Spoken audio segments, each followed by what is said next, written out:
here, please.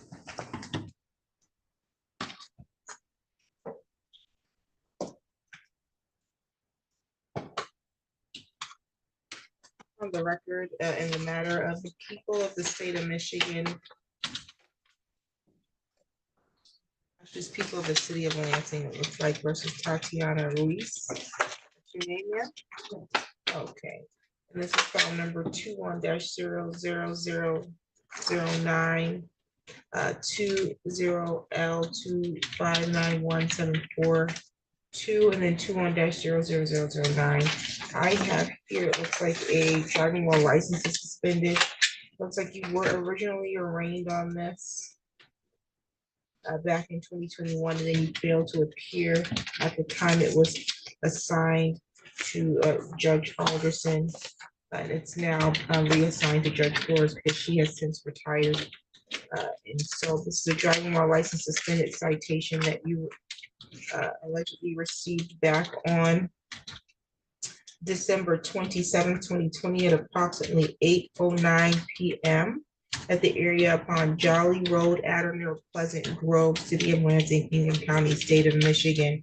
Allegations are that you did operate a motor vehicle while your license was either suspended, revoked, or denied. So you have the right to proceed to a trial in this matter. You have the right to a jury trial. You have the right to be represented by an attorney at that trial. If you can't afford to hire an attorney, you can make a request to have a public defender appointed to represent you at the expense of the public. You understand your right to counsel and your right to trial? Okay, I think previously it was noted that you did not request the public defense office to represent you. Did you want to make a request to have them represent you?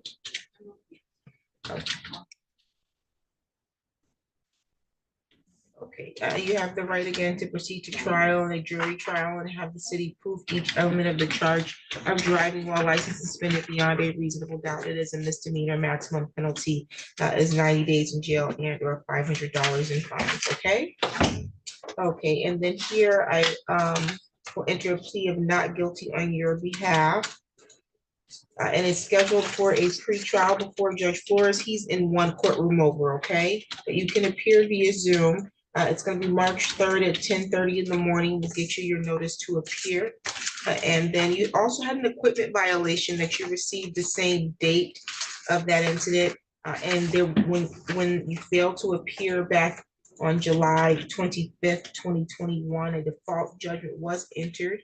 And it's way too far out to have that set aside.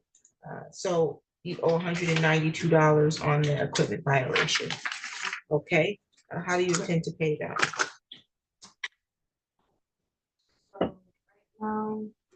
I'm in the midst of trying to get another job because I'm only making $12 an hour at my job currently, and they have been cutting my hours, so I am looking for another job.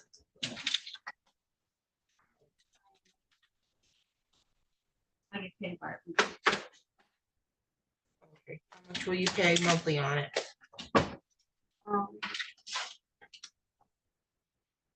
I can pay $20 a month.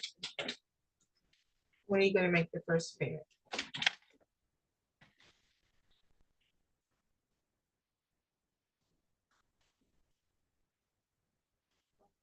This week, but next Thursday. Okay, next Thursday is going to be the 27th. That's when you're going to do it? Okay.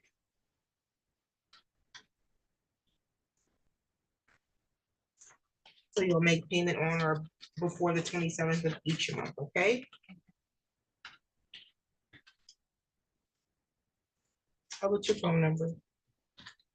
Right now, my phone is currently off, so I've been using the text now number. I don't know it by heart. Is it okay if I look at it? Are you expecting to get your phone back on at some point? Like I said, my job has been cutting my hours. I understand. So I'm not.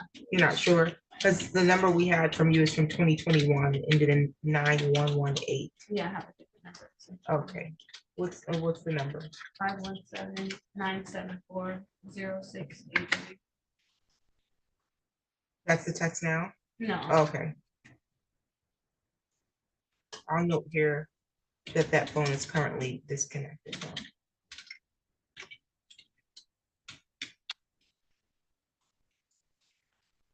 And you're at the Azures on Christensen? Yes. Okay.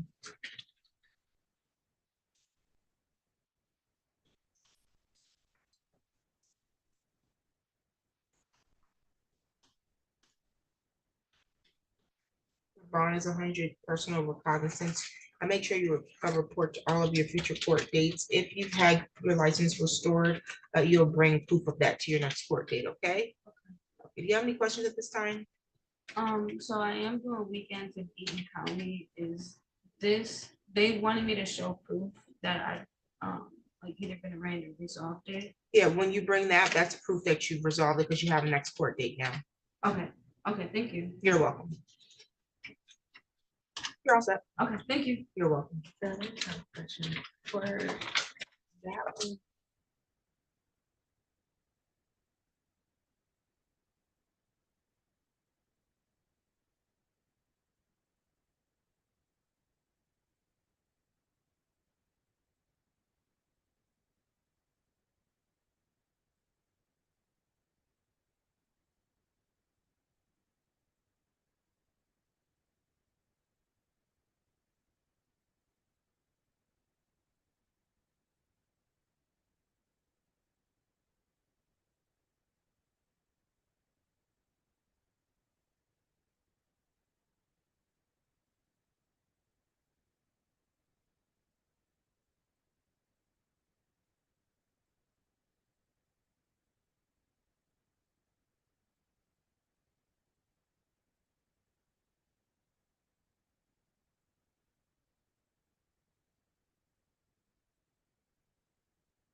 Can you hear me in the jail?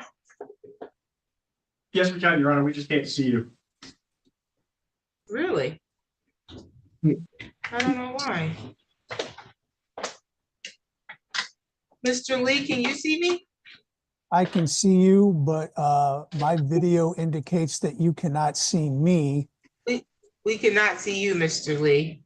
Even when I don't know why the jail can't see us. We can see you in the jail. And then the other party can see us. I don't know what's going on with, I have no clue what's going on here. I can see the jail and I can see you. I don't know why my video doesn't seem to be working. It was working fine this morning. Okay, and the jail still can't see us. There's no way for you to adjust your speed in the jail? No, there's not, Your Honor. Okay, let me remove you and then have you log back in. Okay.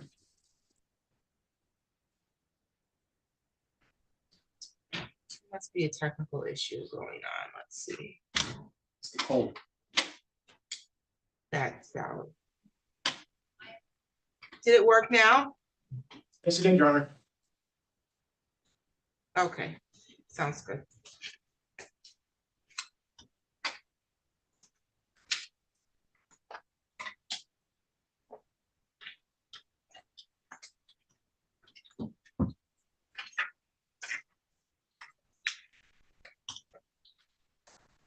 On the record in the matter, the people of the state of Michigan versus Zachary Whaley, 25-005222 FY, council appearance. Good afternoon, Your Honor. Takura Nyamfuku on behalf of Mr. Whaley, who I see now on the screens. Okay, Mr. Whaley, you can hear us in the jail, correct? I can, Your Honor.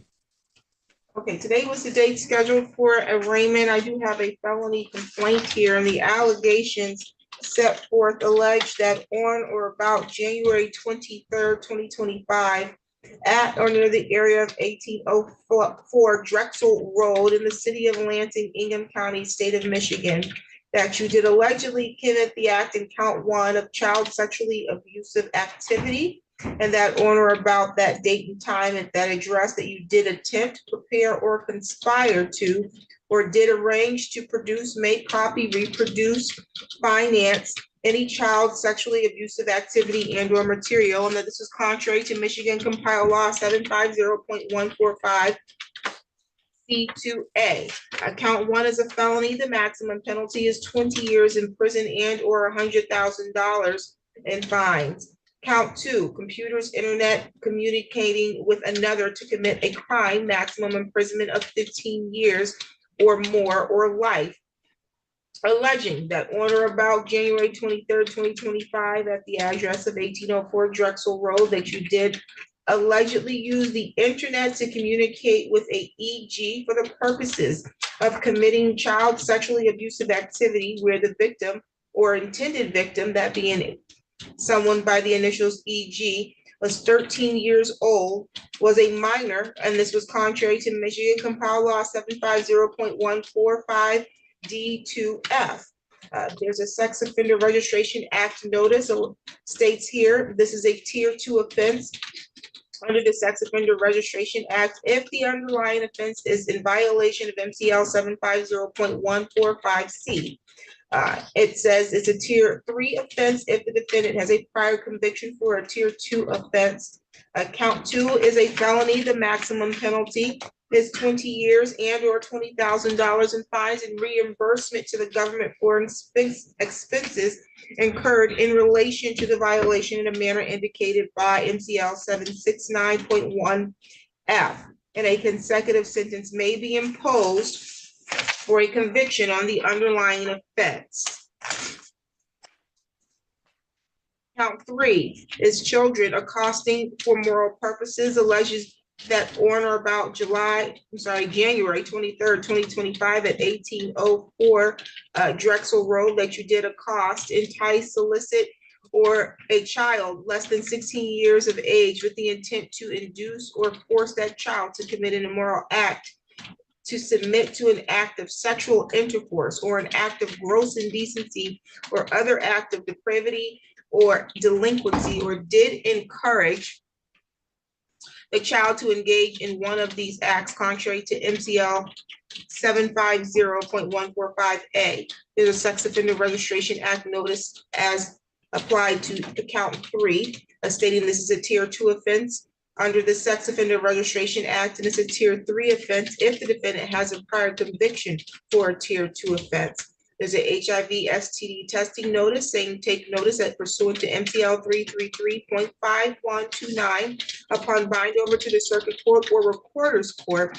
the district judge shall order the defendant to be tested for venereal disease, hepatitis B infection, and for the presence of HIV or an antibody to HIV if the judge determines there is reason to believe the violation involves sexual penetration or exposure to a bodily fluid of the defendant.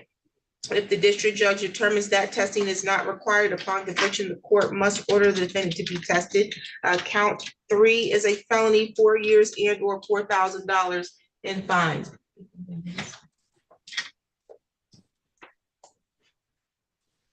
Count 4, computers, internet communicating with another to commit a crime, maximum imprisonment of 4 years or more, but less than 10 years. Alleges that on or about January 23rd, 2025, at the area of 1804 Drexel Road, Lansing, Michigan, that you did use the internet to communicate with EG for the purpose of communicating or committing, that is, accosting a minor for immoral purposes, contrary to MCL 750.145D2D. Again, Sex Offender Registration Act notice is applied, stating this is a tier 2 offense under the Sex Offender Registration Act if the underlying offense is a violation for MCL 750.145 or 750.520G. It is a tier 3 offense if the defendant has a prior conviction for a tier 2 offense. Count 4 is a felony, maximum penalty, 10 years in prison and or $5,000 in fines, reimbursement to the government for expenses incurred in relation to the violation and manner indicated by MCL 769.1F, and consecutive sentence may be imposed for a conviction on underlying offenses. Do you understand each of the charges read in those counts and the maximum penalty that's attached to each, sir? I do, Your Honor. You're represented by counsel. It looks like you've retained Chartier and Nine-Fukusa for this matter. You have the right to counsel and you have the right to be represented by an attorney at each stage of the criminal prosecution, and the right to be represented by an attorney if you're questioned by law enforcement. If for some reason you are not able to continue the retention and you want to have appointed counsel, you would have to undergo an intake to see if you're eligible to be represented by the public defender's office. But you do have the right to have counsel even if you can't afford one. Do you understand that? I do, Your Honor. Okay, you have the right to remain silent. Anything that you say and anything you put in writing can be used against you. You have the right to plead guilty, plead not guilty, or stand mute. You have the right in this matter to proceed to a preliminary examination within 21 days of today's date, unless you waive that 21-day timeline or the court finds good cause to go beyond the 21-day timeline. At the time of your preliminary examination, you have the right to require the prosecution meet their burden of establishing that they have sufficient probable cause, that the felonies that you've been charged with were committed, and sufficient probable cause to charge you as the person who committed those felonies. You're currently scheduled for probable cause conference before Judge Michael Flores. It's going to be scheduled Thursday, February 27th at 9:30 in the morning. You have a preliminary examination before Judge Flores. It's currently scheduled for Thursday, March 6th at 9:30 in the morning. You should have received a notice to appear for those dates. Is that accurate? I have, Your Honor. Okay, do you have any questions so far? No. You have the right to continue to trial and you have the right to jury trial. You have the right to be presumed innocent until proven guilty. You have the right to require the prosecution prove your guilt at trial by proving each element of the charges being brought against you beyond a reasonable doubt. You have the right to remain silent at any trial and not have silence be used against you. You can waive your silence at trial and testify on your own behalf if you like. You have the right to see, hear, or question in court any of your accusers or any witnesses called to testify against you. And you have the right to have witnesses subpoenaed to testify on your behalf. Do you have any questions about those rights? I do not, Your Honor. Court will enter a plea of not guilty on your behalf. Are you currently employed? I am Where? at a nonprofit called Safe and Just Michigan. You said called what? Safe and Just Michigan.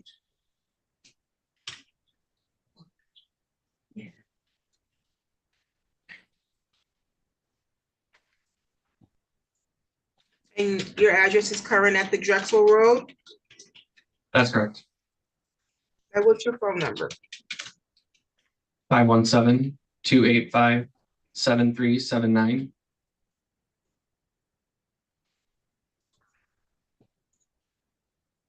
You can address bond counsel.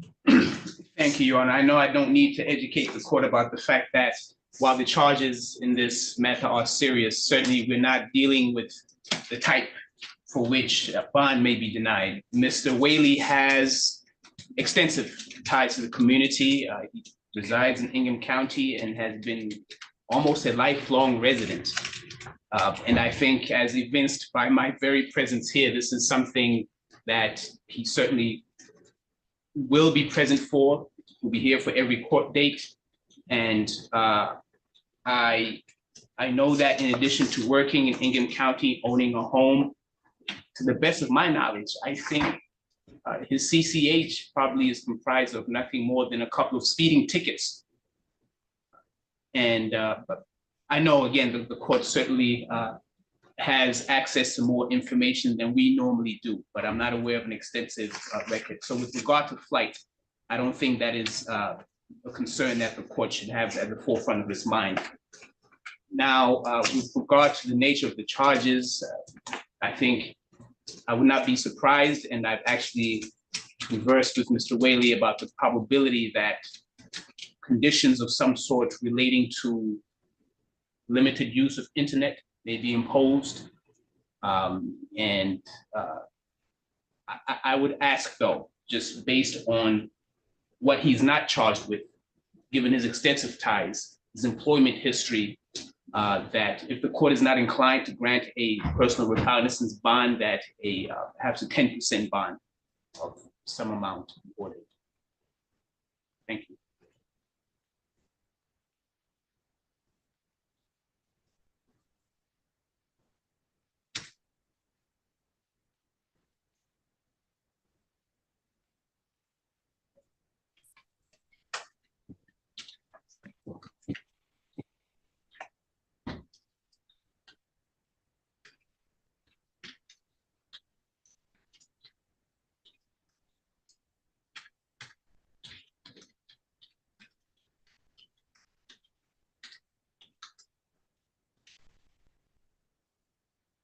I don't have any prior criminal history noted here for the defendant, and I've not received a bond report indicating any risks of flight or prior failures to appear more than 2 times.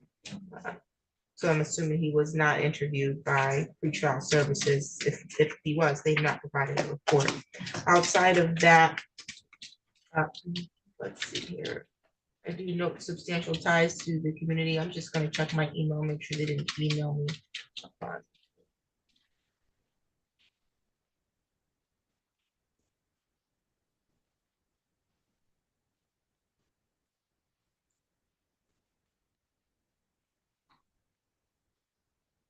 Okay, no, I've not received the bond report. Bond will be set in the amount of 10,000 personal recognizance with the following conditions. First, there's a no contact order in place for the protection of the victim, which the court is only been advised of their initials, that being EG.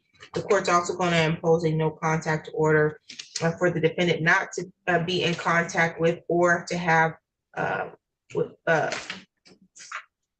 be in the presence of minors. I don't know if the defendant has children. He does not know. Okay. Otherwise, I would have ordered supervision, but that's not necessary at this time. Also, while out on bond, you have the following conditions. You're not to use, purchase, or possess a firearm or dangerous weapon.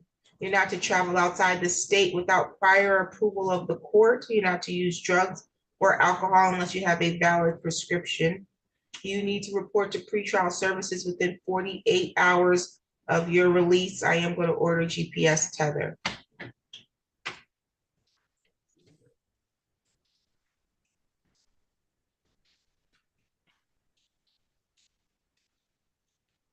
Do you have any questions about your bond conditions?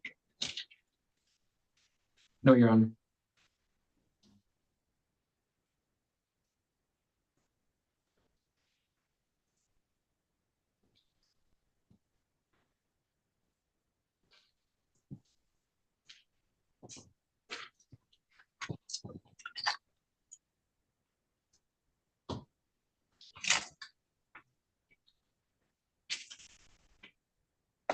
Any additional matters for the record, counsel? Nothing additional. Thank you for your time, Your Honor. You're all set, sir. Thank you.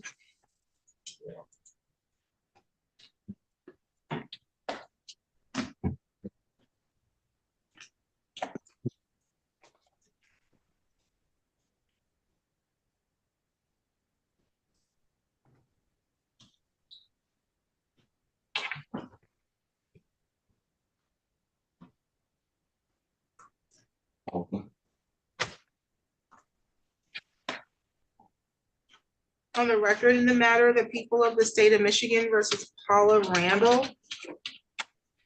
I have here 22-01593.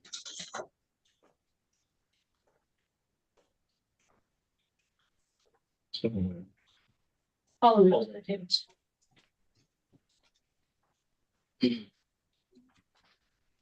I also have 22-01594. Counsel appearance. Assistant Public Defender John Lee appearing on behalf of Paula Jane Randall. Okay, Ms. Randall, let's start with file number ending 593. I do have a misdemeanor complaint here that alleges that on or about April 10th, 2022 at the area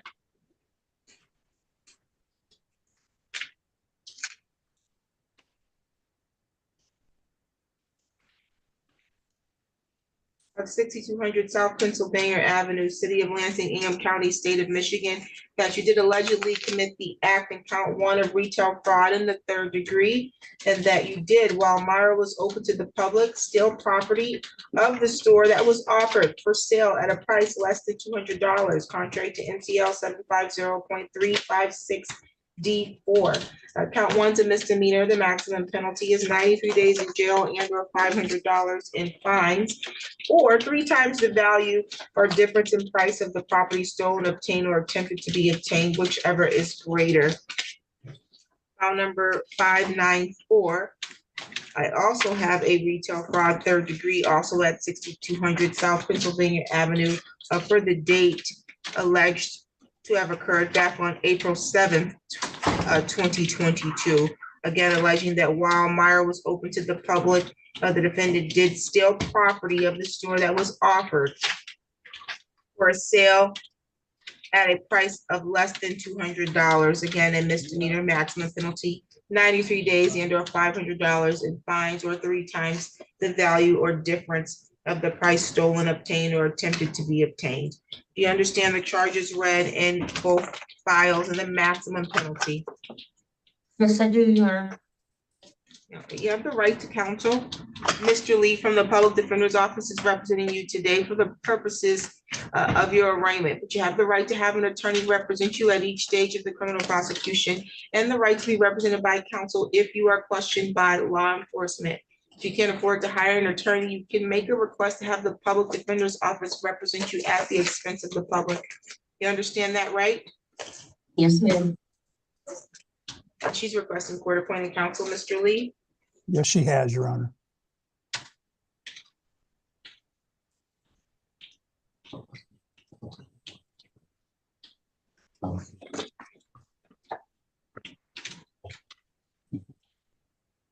Okay, Ms. Randall, you have the right to remain silent. Anything that you say and anything you put in writing can be used against you.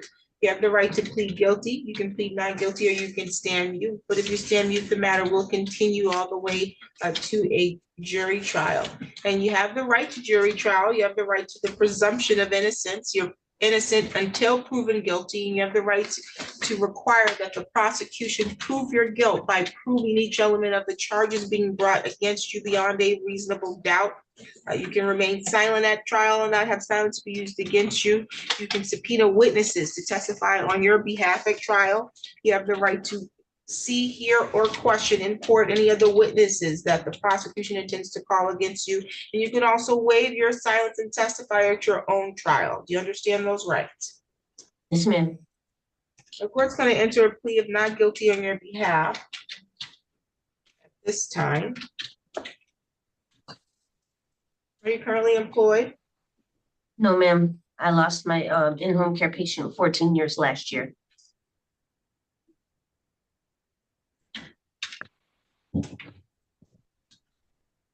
What's your home address? I have a mailing address, What's that? 2224 Pamela Place. In Miss Lansing, Michigan, 48911.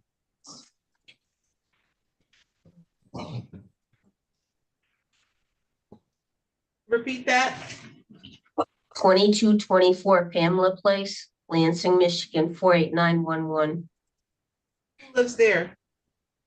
It's a gentleman I do housekeeping for. Where do you live? I'm in between places right now.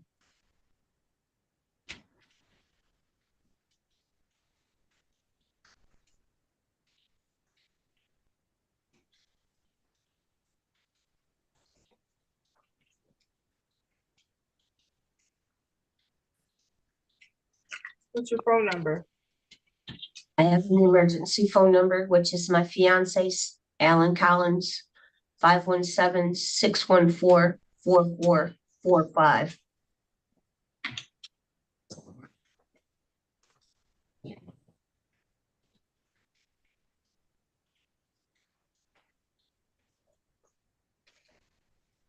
You are currently scheduled for pre-trial conference for me, Judge Simmons. Your pre-trial on file number ending in 594 is March 24th, 10 o'clock in the morning. And the other file, same time, March 24th, 10 o'clock in the morning. Are you currently on probation or on parole? Oh, ma'am.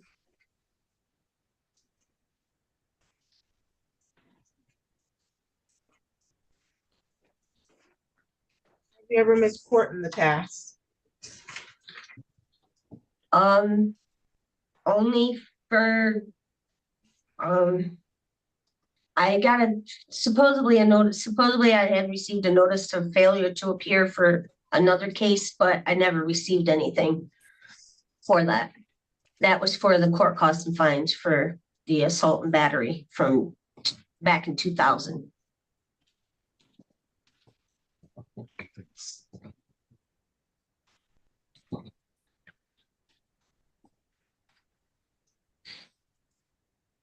That's the only one I know of. So you can address bond.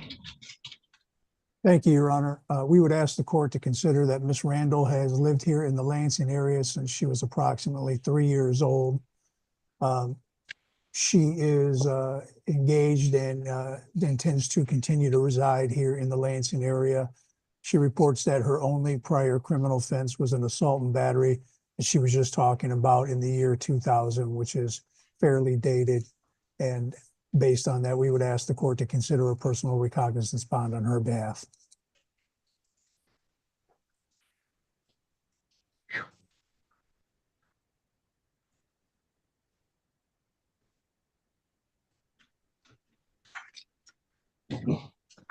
You mean the assault and battery from 2008? If You're the, talking about? you would have It might better have been from record the- than I would, Your Honor. Like I say, 2000 is what she reported to me, but 2008 was probably more accurate. Yeah, but she should remember it because it's in collections. Let's see Agreed. here, she has a collection here, she owes over $2,100 on this collection matter. Okay. I can make a payment on that tomorrow afternoon of Okay, so $40. this- Okay, give me just a moment. This Yes, is from 2008. Looks like there was assault and battery. She pled no contest to. I also did 25 days for that. That's why I'm reviewing the file. Well, you did 25 days after the judge had to terminate your probation because you failed to comply.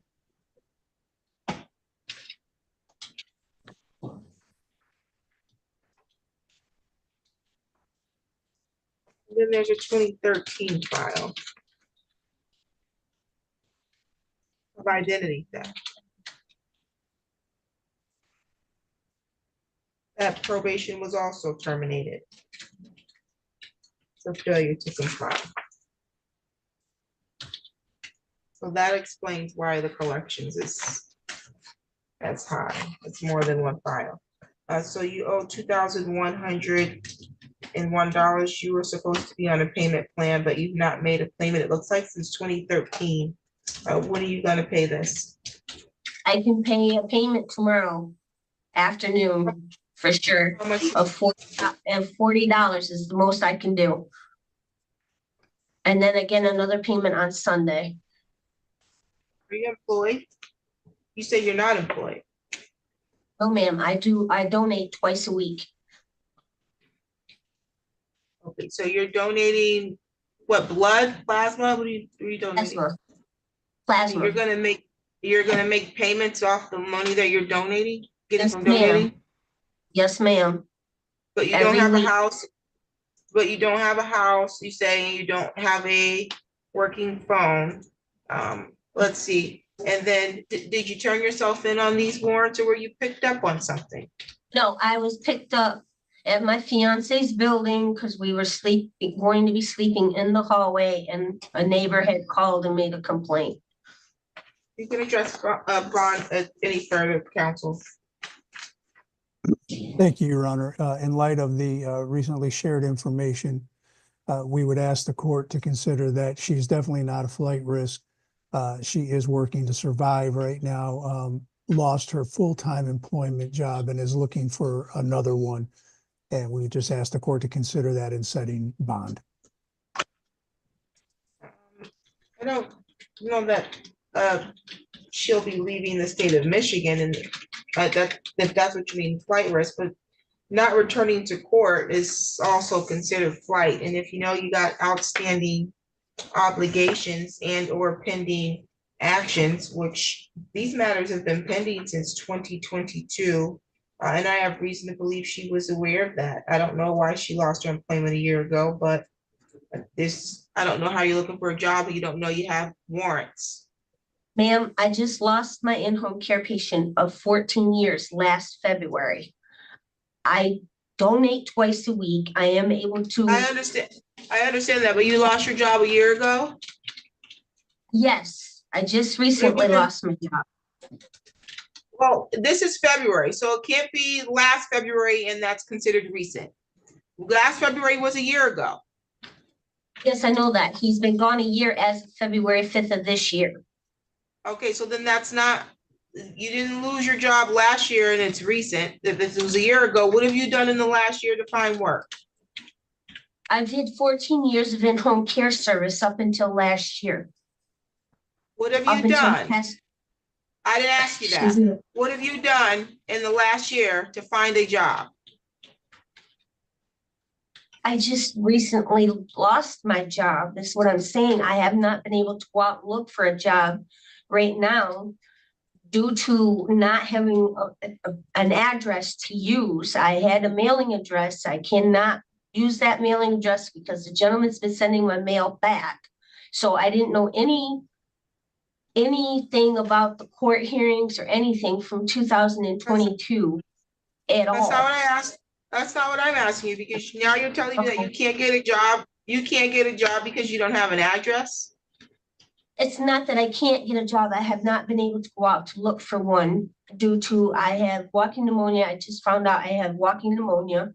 I have not been able to go out to look for a job, another job, because I'm in the process of getting my new documents like my ID, my social security card, my birth certificate. Due to moving, I've lost all that information, Your Honor. Right, but this has been a year that you say you lost your job. What have you done in that last year to be in the process of doing those things? Going through all the agencies that I can to get the information that I'm needing so I can look for a Which place. agencies? Which agencies? BHS, my former worker at the Advent House. I'm trying to get in contact with her to get my documentation that she has on file so I can find another job and find another place to live at. Me and my fiance are also in the process of trying to find something for us to move to because we can no longer be at his aunt's house. Who was your contact at Advent House? What's their name? Ty. I do not know her last name. Ty? Yes, ma'am. How are you been trying to get in contact with Ty? I've been calling the Advent House to get her number. They have not been able to leave it to me yet. They have not spoke to her yet. I do have her information somewhere in some of my belongings that's still at my fiance's aunt's apartment. I was residing with my. If I told you that Ty has not worked at Advent House in over a year, would that surprise you? No, it will not. But why, if you contacted Advent House, why wouldn't they have told you that? They have told me that she doesn't work there. She works from home. They do have her cell number, but they have to locate the cell number. Okay. A bond in file number 1593 is set in the amount of 200 cash surety. A bond in file number ended in 594 also set in the amount of 200 cash surety. While out on bond, you have the following conditions. You must report to all of your future court dates. You are not to use, purchase, or possess drugs or alcohol without a valid prescription. You're not to possess a firearm, ammunition, or weapon of any kind. You're not to travel outside the state without prior approval of the court, and you're not to be at the area of 6200 South Pennsylvania. That's bond conditions on both files, okay? Yes, ma'am. Okay, and then we'll have the matter for your collections set out for a show cause on the date of your pretrial so that we can address that at that time, okay? All right.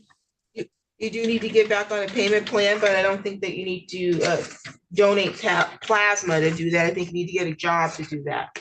So we'll address that at another time. But I can, like I said, I will make a payment tomorrow for sure. Okay, any additional matters for the record, counsel? Nothing further. Thank you, Your Honor. You're all set, sir. Ma'am. Let's see, on the record in the matter of the people of the state of Michigan, this is versus Harvey Edwards III, 23-05-02597. Your Honor, Harvey Edwards isn't in here right now. Why not? He is in his cell because we are communicating with the prosecutor's office against other fresh charges right now. Okay, so he's not going to be arraigned today Correct. on this matter, okay. On the record in the matter of the people of the state of Michigan versus Angela Bates, 25-00145. Counsel appearance.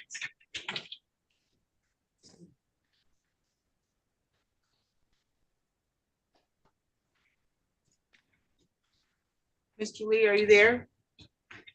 I'm sorry, Your Honor. Yes, Assistant Public Defender John Lee appearing on behalf of Angela Bates. Okay, Ms. Bates, I have a misdemeanor complaint here that alleges that on or about October 29th, 2023, at the area of 625 West Madison Street, that's in the city of Lansing, Ingham County, state of Michigan, that you allegedly committed the act of stalking and that you did engage in a willful course of conduct involving repeated or continuous harassment of a Shariva Martika Adams, the conduct being such that will cause a reasonable person to feel terrorized or frightened or intimidated or threatened or harassed or molested. And such conduct did cause Shariva Martika Adams to feel terrorized, frightened, intimidated, threatened, or harassed or molested. And that this was contrary to Michigan Compile Law 750.1441H2A. That's a misdemeanor with a maximum penalty of 1 year in jail and or $1,000 in fines or up to 5 years of probation. You understand the charge and the maximum penalty associated with the charge. Yes, yes,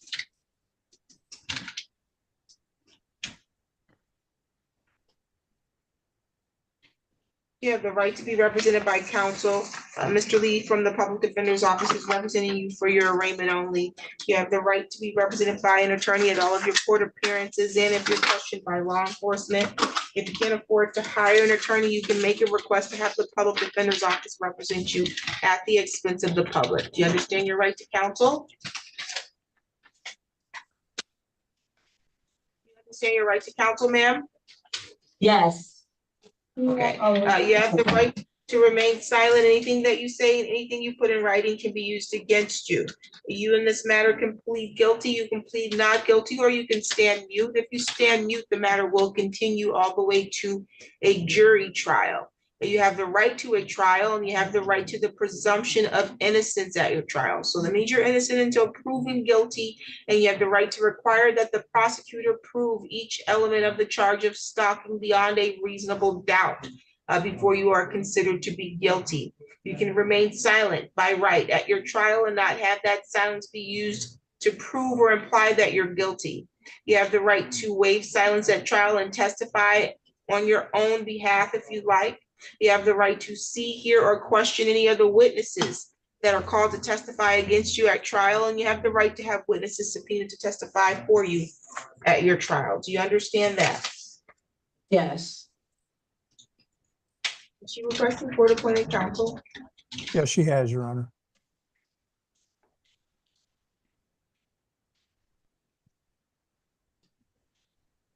The court will enter a plea of not guilty on your behalf. Are you currently employed, ma'am?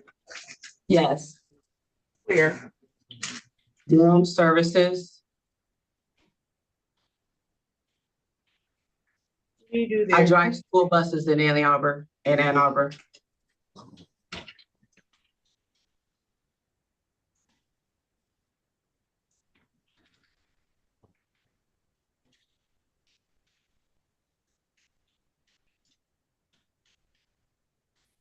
Are you on probation or on parole?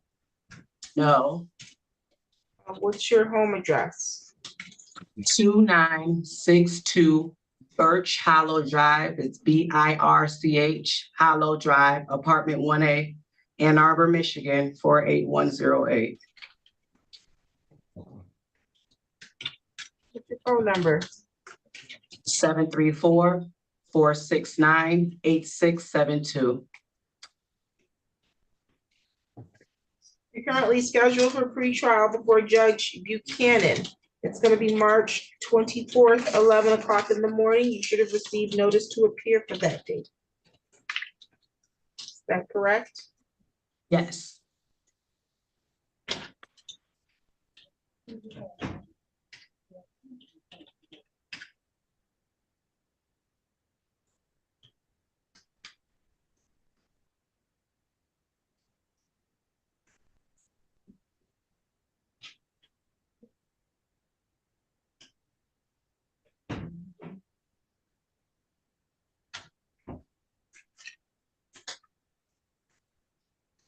Have you ever missed court in the past?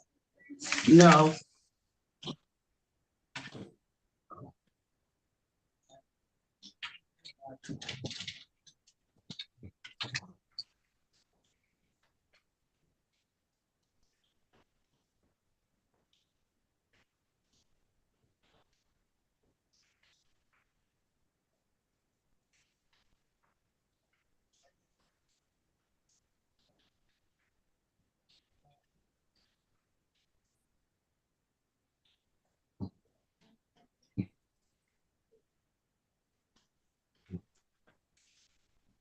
Mr. Lee, you can address Bond.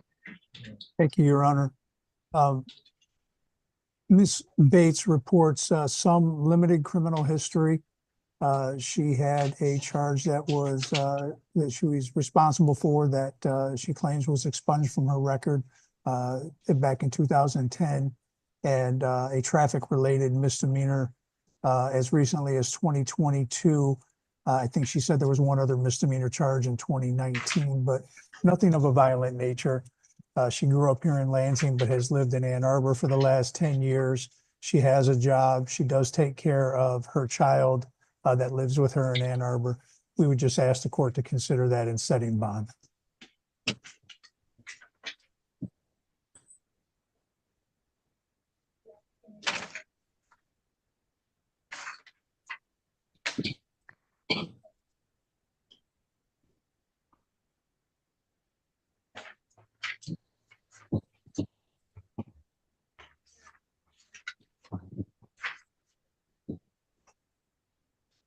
I see the conviction from 2019.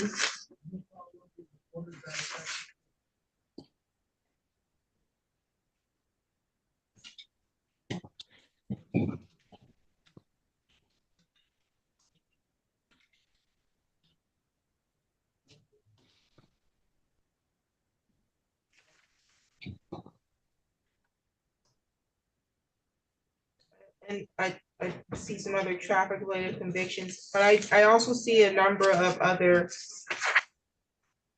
contacts with the criminal justice system that did not result ultimately into conviction, but this is a lot of interaction with the criminal justice system. This is a stalking charge alleged to have occurred in 2022. I'm sorry, 2023. So some time ago. I don't believe that there is an immediate risk to the victim or to the public welfare based on the allegation. So because of that, I will grant a personal recognizance bond. Bond is set in the amount of 500 personal recognizance. You must report to your court dates, okay, ma'am? Yes. Okay. And your next court date, which is a pretrial, that you can report via Zoom. Obviously, you cannot be driving while you do that. You just need to have video and be in a environment that's conducive to you holding a official court proceeding. Do you understand that? Yes. Okay, you're not to have contact directly or indirectly with the victim in this matter, or the alleged victim, Shariba Adams.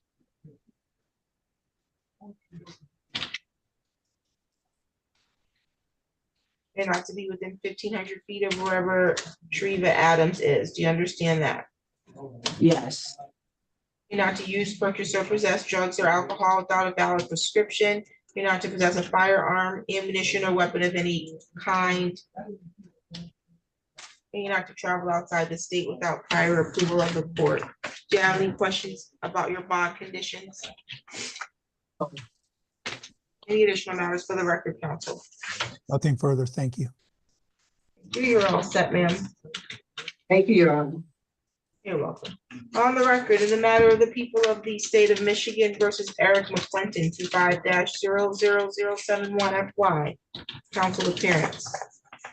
Assistant Public Defender John Lee appearing on behalf of Eric Vondale McClinton. Here, Eric Vondale McClinton. Yes, ma'am. Walk up. Okay. Okay. Okay, I have here a felony complaint that alleges that on or about August 9, 2024, at the area of 3516 Brighton Drive, which is in the city of Lansing, Ingham County, state of Michigan, that you allegedly committed the act in count 1 of attempted assault with intent to do great bodily harm, less than murder or by strangulation, that you did attempt to commit the following listed offense, and in the attempt did act towards the commission of that offense, but failed in the perpetuation or was prevented in the execution thereof, contrary to Michigan compiled law 750.92. That's an assault offense, but with intent to do great bodily harm, less than murder or by strangulation. The maximum penalty there, it is a felony, 5 years. It says the court shall order law enforcement to collect DNA identification profiling samples. And it alleges that you did make an assault upon a Jeanette McClinton by strangulation or suffocation, contrary to MCL 750.84, and that says it's a maximum penalty of 10 years and or $5,000. DNA is to be taken upon arrest, and a consecutive sentence may be imposed under the law if the assault was committed in a place of confinement. I think there's an error on this.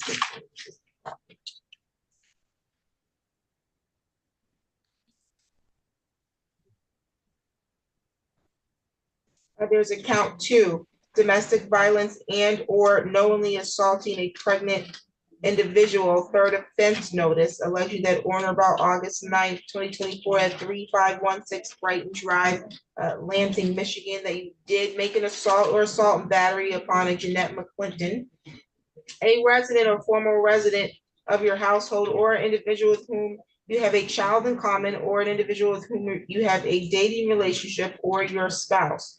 There's a third offense notice. It says take notice that the defendant was previously convicted of assaulting and battering his or her spouse, former spouse, an individual with whom he had a dating relationship, or an individual with whom he had a child in common, or a resident or former resident of his household, by knowingly assaulting a pregnant individual on or about May 22nd, 2002, and by violating MCL 510813 on or about May 22nd, 2002, and therefore upon conviction will be subject to an enhanced sentence under MCL 750.815. That would enhance the sentence to 5 years, a felony of 5 years and or $5,000 in fines, and a consecutive sentence under MCL 750.506A if the assault was committed in a place of confinement. It also states that restitution may be ordered as this offense may have resulted in damage to another individual's property or physical injury or death to another individual. There's also an habitual offender, fourth offense notice. It says take notice that the defendant was previously convicted of 3 or more felonies or attempts to commit felonies, and that on or about July 6, 2022, is what I'm assuming this is supposed to say, he was convicted of the offense of firearms possession by felon in violation of MCL 750.224F in the 30th Circuit Court for Ingham County, and that on or about August 25th, 1999, he was convicted of the offense of police officer fleeing third degree in violation of MCL 257.602A3A in the 30th Circuit for Ingham County, State of Michigan. And that on or about April 17th, 1996, he was convicted of the offense of controlled substance possession of cocaine or other narcotic less than 25 grams in violation of MCL 333.7403 to A5 in the 30th Circuit for Ingham County.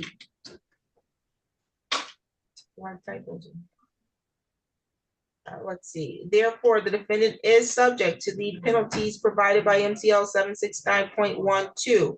That enhances the penalty to life if the primary offense has a penalty of 5 years or more, 15 years or less if the primary offense has a penalty under 5 years. The maximum penalty cannot be less than the maximum term for the first conviction. Do you understand the charges right in count 1 and count 2, as well as the third offense notice that's attached to the domestic violence charge, enhancing that charge to a felony 5 years and $5,000, and then the habitual offender fourth offense notice, which enhances your maximum penalty to life because the primary offense has a penalty of 5 years or more. Do you understand that, sir? Yes, ma'am, I do. Thank you. You have the right to be represented by an attorney. Mr. Lee is going to represent you today for your arraignment. You have the right to have an attorney represent you at each stage of the criminal prosecution, and you have the right to have an attorney represent you if you're questioned by law enforcement. If you can't afford to hire an attorney, you can make a request to have the public defender's office appointed at the expense of the public. Do you understand your right to counsel? Yes, ma'am. You have the right in this matter to proceed to a preliminary examination. You have the right to have that examination within 21 days of today's date unless you waive the timeline or the court finds good cause to go beyond the 21-day timeline. Do you understand that right? Yes, ma'am.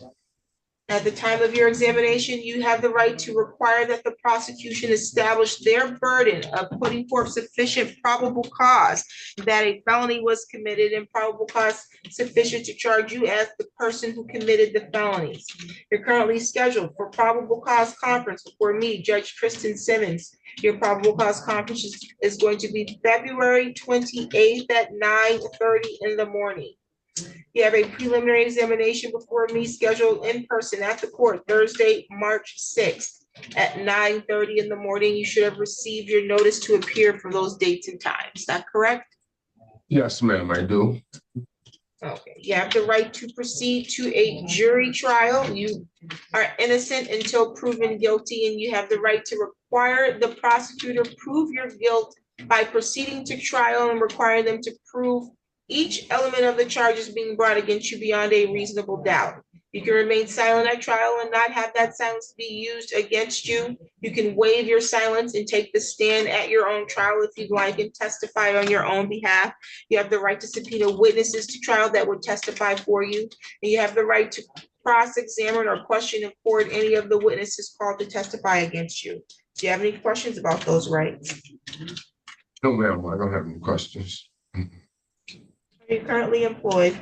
Yes, ma'am, I am a heavy duty auto repair. I'm a mechanic. 800 West Miller, Lansing, Michigan. Is he requesting public defense counsel to represent him? No, Your Honor, we will be representing him for arraignment purposes only. You intend to retain counsel, sir? Yes, ma'am, I will attain the counsel. Yes, ma'am.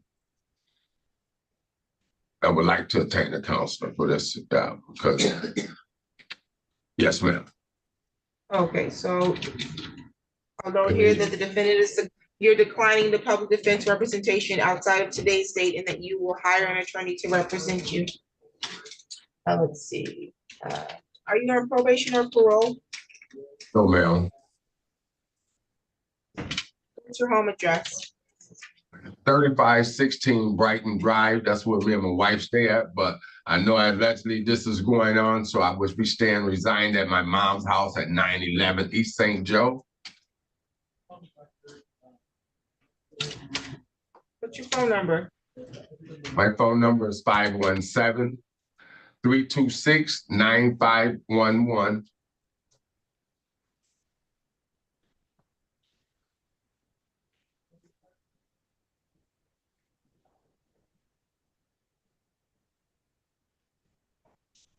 Have you missed court in the past? No, ma'am, I haven't never missed court days, nothing. You never missed nothing. No, never missed a court day. No, ma'am. Okay. Mr. Lee, you can address the court.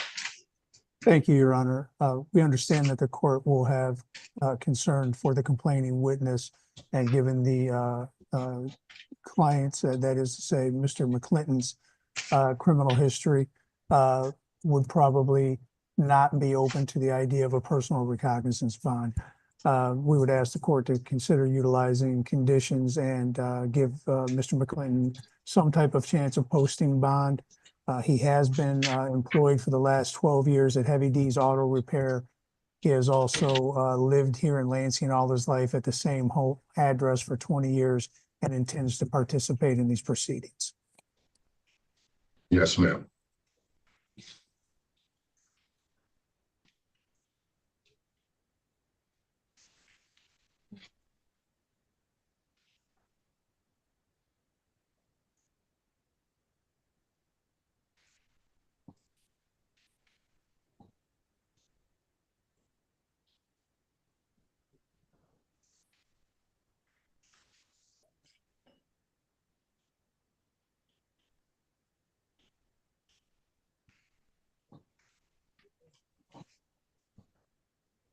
I don't know why when I ask people if they miss court before, they think I don't know the answer. I am actually usually asking so that I can see if you're gonna tell me the truth or not. This is not time for you to respond. This is time for you to listen. I have a bond recommendation here from the Ingham County Prosecution Office. It states here that there is a concern for the protection of the public because the crime involves violence towards another person, and that the defendant has a history of violent behavior specifically towards the victim and a history of threatening and or harassing behavior towards the victim or witnesses, and that there's an intimate partner relationship. It notes here that there is a record of non-appearance at court proceedings or flight to avoid prosecution. It states that there are other factors associated with the risk of lethality in domestic assault situations, that there's been alleged threats to kill the victim or family member, escalation of violence or risk-taking over time, acute depression or unpredictable and violent mood swings, and that the defendant has significant criminal history and a history of domestic violence against this particular victim. The people are asking for a bond at the amount of $75,000 cash surety with GPS tether, exclusion zone, and victim notification, with other conditions to be imposed.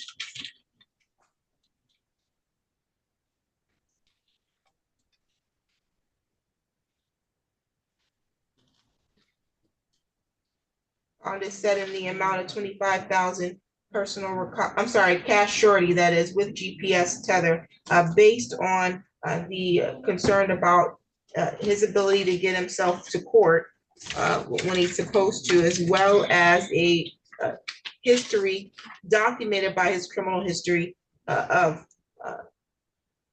interaction with the criminal justice system based on violent action and history of threats noted by the prosecutor's office to this particular victim. There's a no contact order and protection in place for the purposes of protecting the Jeanette McClinton. So you're not to have contact directly or indirectly with Jeanette McClinton. Do you understand what that means? Yes, ma'am, I do. Okay, so you can't have any phone calls, no video calls, no text messages, no inbox messages. You can't have anybody else make communication with her on your behalf. Do you understand that? Yes, ma'am. There will be GPS tether with victim notification.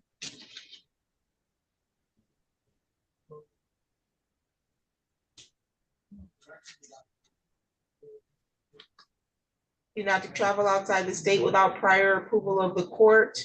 You're not to use drugs or alcohol without a valid prescription. You're not to possess a firearm or weapon of any kind. You're not to engage in any assaultive or threatening behavior. You need to report to pretrial services within 48 hours of your release from custody.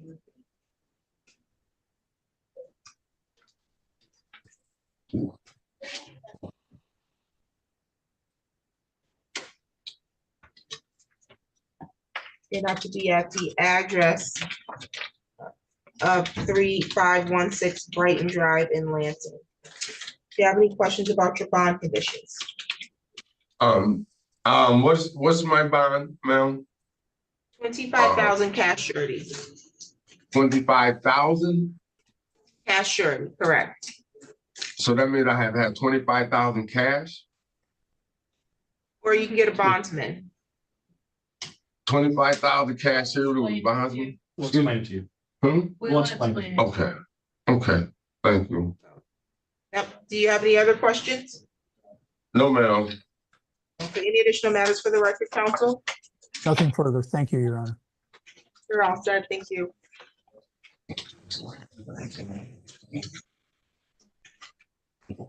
On the record in the matter of the people of the state of Michigan versus Joshua Allen, 21-01781. Appearance, please. Assistant Public Defender John Lee appearing on behalf of Joshua D'Angelo Allen. Okay, Mr. Allen, I have a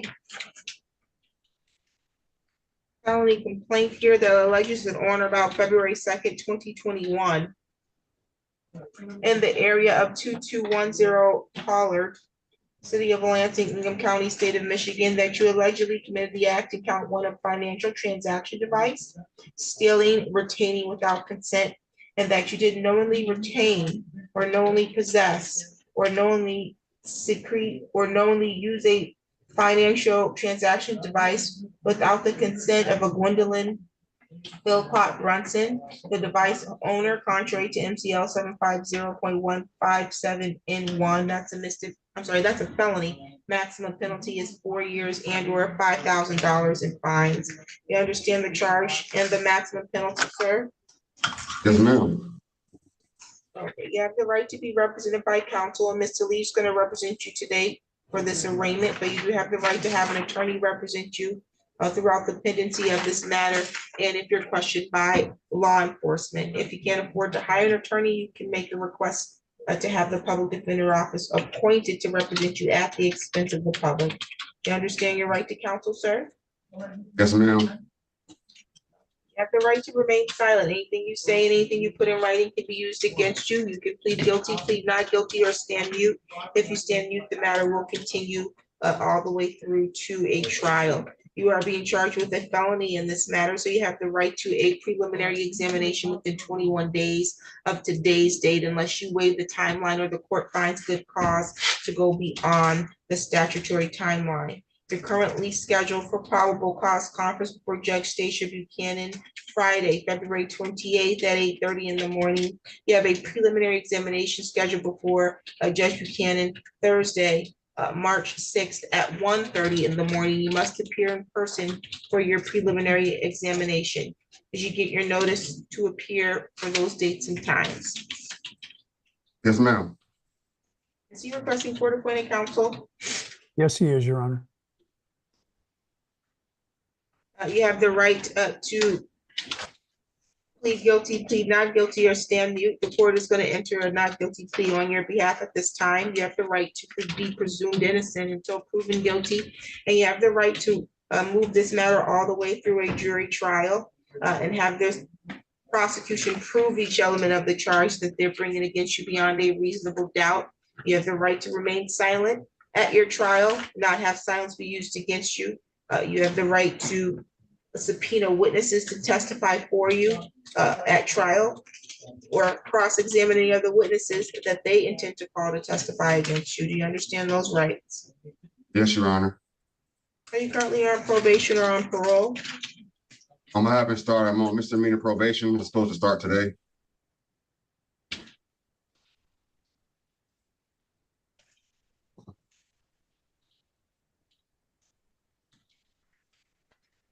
On probation out of what court?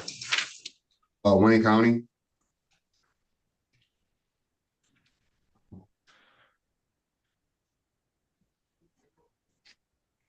What's your home address? 3500 Blue Hill Street.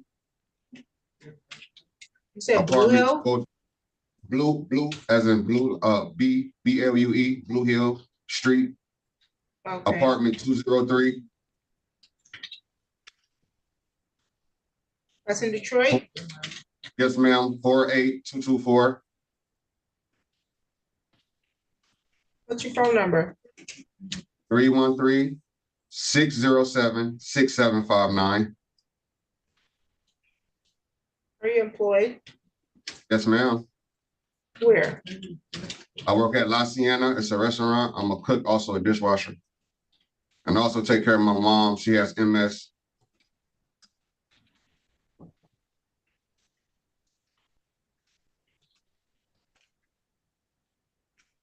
Have you ever missed court in the past?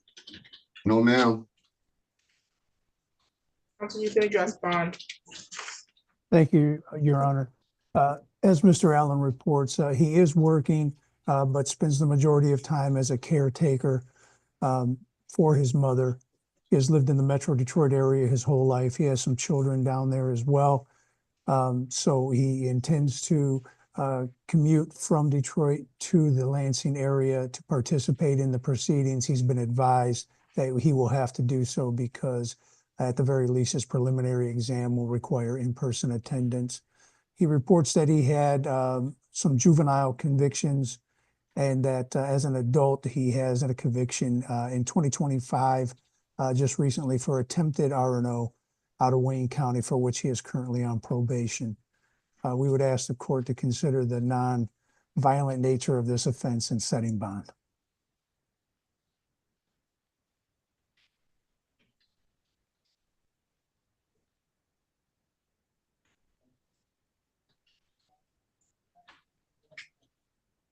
Okay, so it looks like you were in court this week in Wayne County, and that's Yes. how you likely got sit down here on this warrant, correct?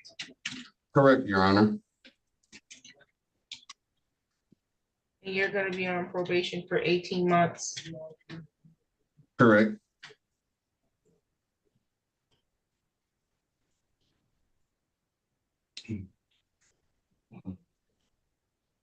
Bond is set in the amount of $500 personal recognizance. You need to report to all of your future court dates. You understand that? Yes, Your Honor. Your next court date, you can appear via Zoom. You just need to make sure you have a device with a camera and that you're in an environment appropriate for court. You understand that? Yes, Your Honor. Okay, while on bond, you're not to travel outside the state without prior approval of the court. You're not to contact the witness directly or indirectly. You're not to possess a firearm, ammunition, or weapon of any kind. You're not to engage in any assaultive or threatening behavior. You're not to use, purchase, or possess alcohol or drugs without a valid prescription, and you must report to pretrial services within 48 hours of your release from custody. You'll get that information from the jail when you're leaving, okay? Thank you, Your Honor. Do you have any questions at this time? No, thank you for the time, Your Honor. No problem. Any additional matters for the record, counsel? Nothing further. Thank you, Your Honor. You're welcome.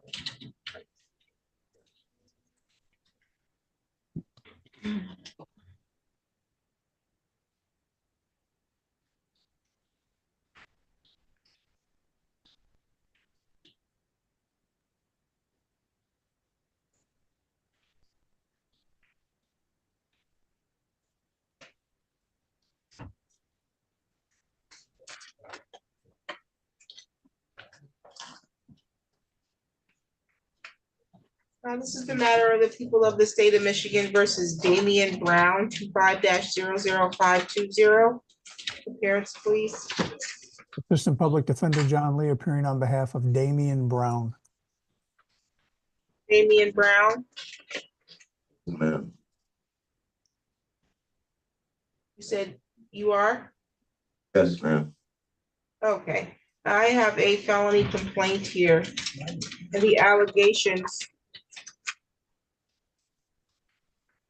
that on or about February 18th, 2025, at the area of 1406 Lyons Ave, which is in the city of Lansing, Ingham County, state of Michigan, that you allegedly committed the act in count 1 of controlled substance possession of cocaine, heroin, or other narcotic less than 25 grams, and that you did knowingly or intentionally possess less than 25 grams of a mixture containing the controlled substance cocaine.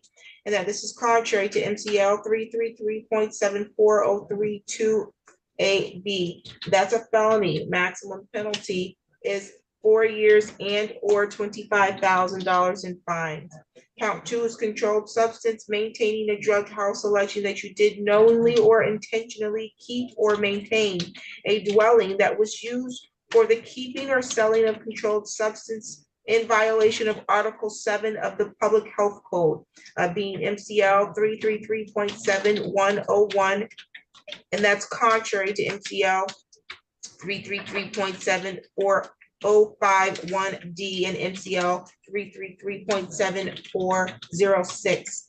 Count 2 is a high court misdemeanor. The maximum penalty is 2 years in jail and/or $25,000 in fine.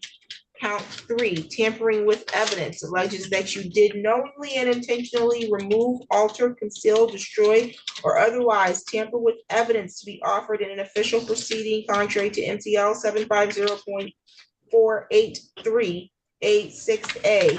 That's a felony. The maximum penalty is 4 years and or $5,000 in fines, and a consecutive sentence may be imposed for any other conviction. There's an habitual offender fourth offense notice.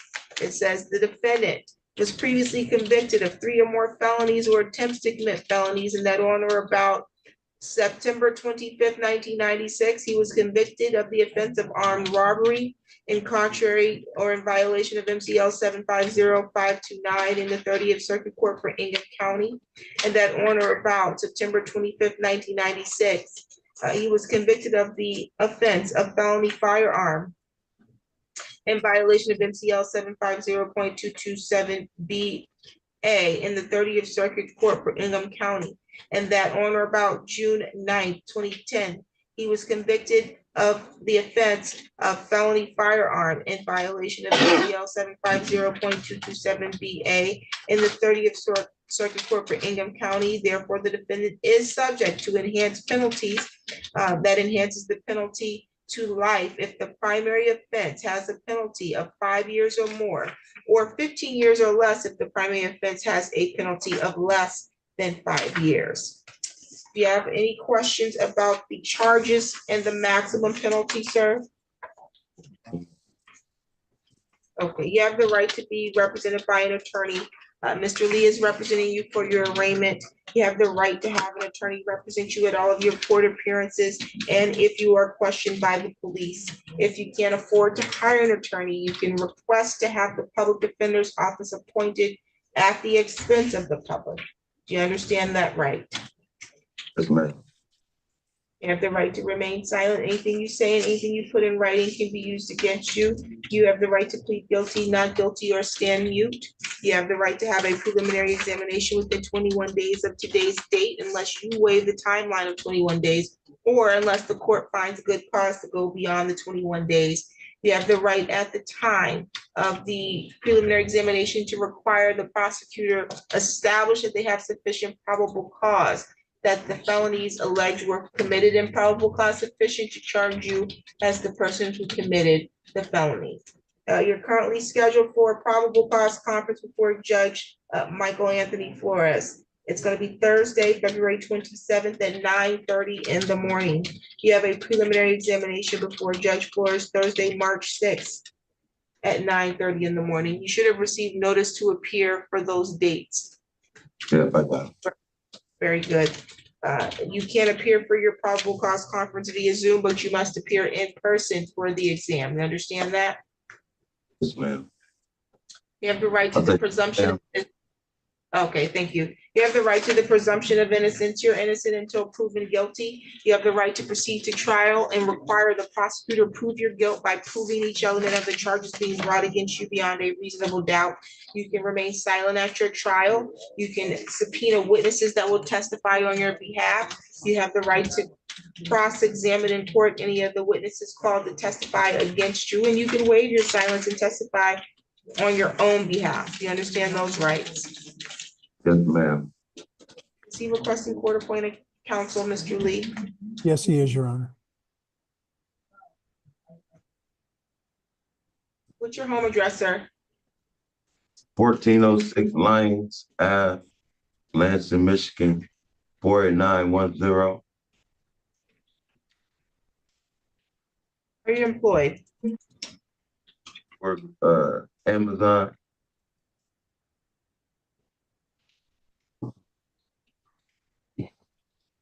What's your phone number? 517-894-7103. Are you currently on probation or on parole? No, man.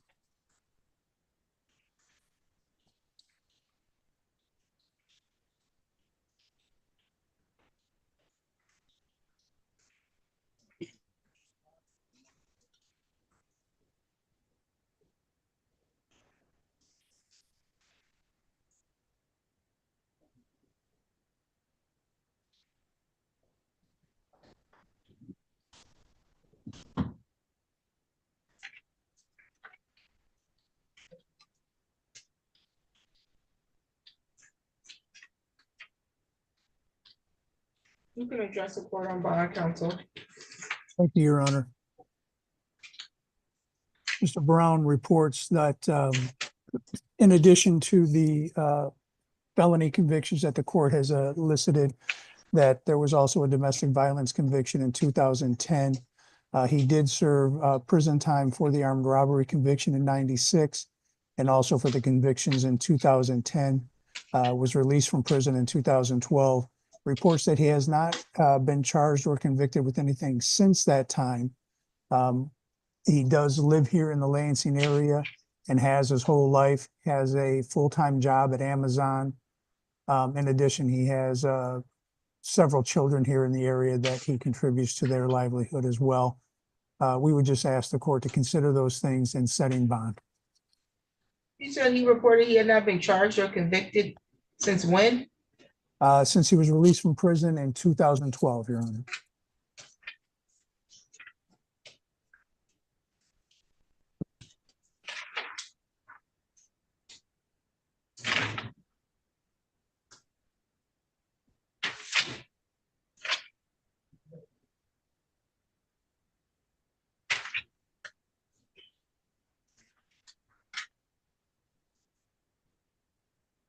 I have 2012 charged with possession, cocaine, heroin, other narcotic, charged with police officer assault, resisting, obstructing, charged with interfering with electronic communication device, charged with domestic violence. In 2013, I have charging with felony, interfering with electronic communications and misdemeanor assault and battery that he pled guilty to.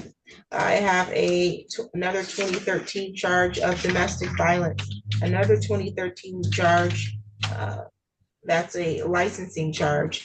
I have a 2015 impaired driving, pled guilty. I have another charge, a licensing charge. 2018 charge of domestic violence. 2019 charge of domestic violence. Another 2019 weapons felony third offense notice. Another weapons carrying concealed. Another felony weapons firearm possession by felon. Another felonious assault with a dangerous weapon, all in 2019. 2021 domestic violence charge. Another 2021 felony interfering with communication device. Another 2021 domestic violence charge. Another 2021, looks like there was a conviction, but he was charged with 4 counts. What felony animals abandoning cruelty, 4 to 10 animals. He ended up pleading guilty to abandoning cruelty 1. Did you forget about all of that, sir? Oh, he asked me the ones I got convicted. That's what I told him. Okay, Yeah. but you've had But I told convictions him- since but you've had convictions since 2010, correct? Yeah, for the dogs and all that. But I'm talking about when he asked me, he said, I told him what I was convicted for, not all I've been charged for. But you've had convictions since 2010. Yeah, but when correct. he asked me, I didn't remember the whole list of stuff. I was telling him You the main, like my armed robbery and my gun charges and stuff. Okay, so you forgot about the conviction that Oh, you I had in. No, I didn't, ma'am. I was telling him, I told him, and I told him I've been charged. I wasn't trying to hide nothing from, because I know y'all gonna have it. This ain't my first time. I just told him off the top of my head, stuff that I've been charged for. Like he asked, that's all. Got it. Okay, let's see here. He's facing 2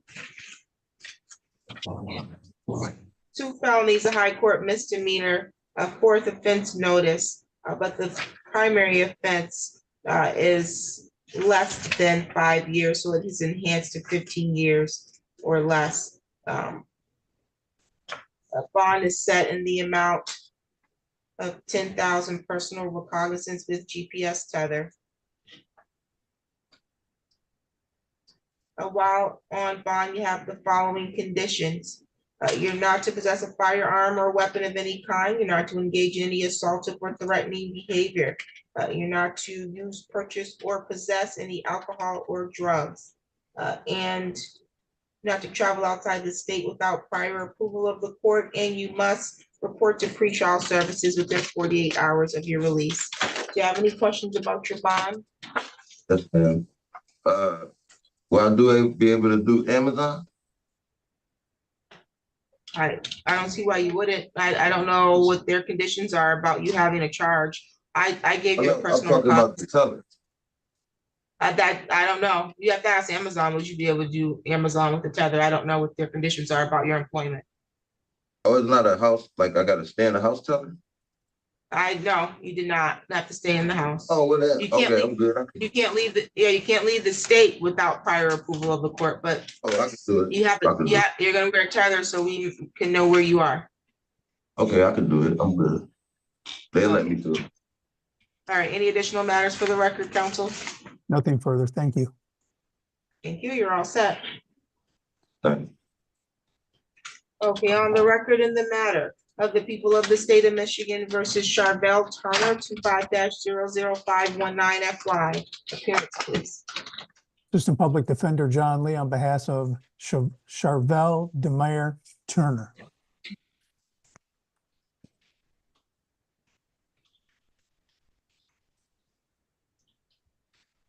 Okay, I have here a felony complaint, and the allegations are that on or about February 18th, 2025, at the area of 420 South Grand Ave, Lansing, Michigan, that you committed the act in count 1 of assault with a dangerous weapon, that being known as a felonious assault. The allegations are that you did make an assault upon a Desiree Allen with a dangerous weapon, that being a knife, but without intending to commit the crime of murder or to inflict great bodily harm less than the crime of murder, and that this was done contrary to MCL 750.82. Count 1 is a felony, and the maximum penalty is 4 years and/or $2,000 of fines. Your DNA is to be taken upon arrest, and a consecutive sentence may be imposed under the law if the assault was committed in a place of confinement. There is a count 2, assault with a dangerous weapon, alleging that you made an assault or assault on battery upon a Kenneth Robertson with a dangerous weapon, that being a knife, but without intending to do great bodily harm, without intending to commit the crime of murder or to inflict great bodily harm less than the crime of murder. Again, count 2 is also a felony, maximum penalty 4 years and/or $2,000 in fines, and a consecutive sentence may be imposed under the law if the assault was committed in a place of confinement. There's an habitual offender second offense notice. It says, take notice that the defendant was convicted of a felony or attempt to commit a felony in that on or about November 7th, 2018.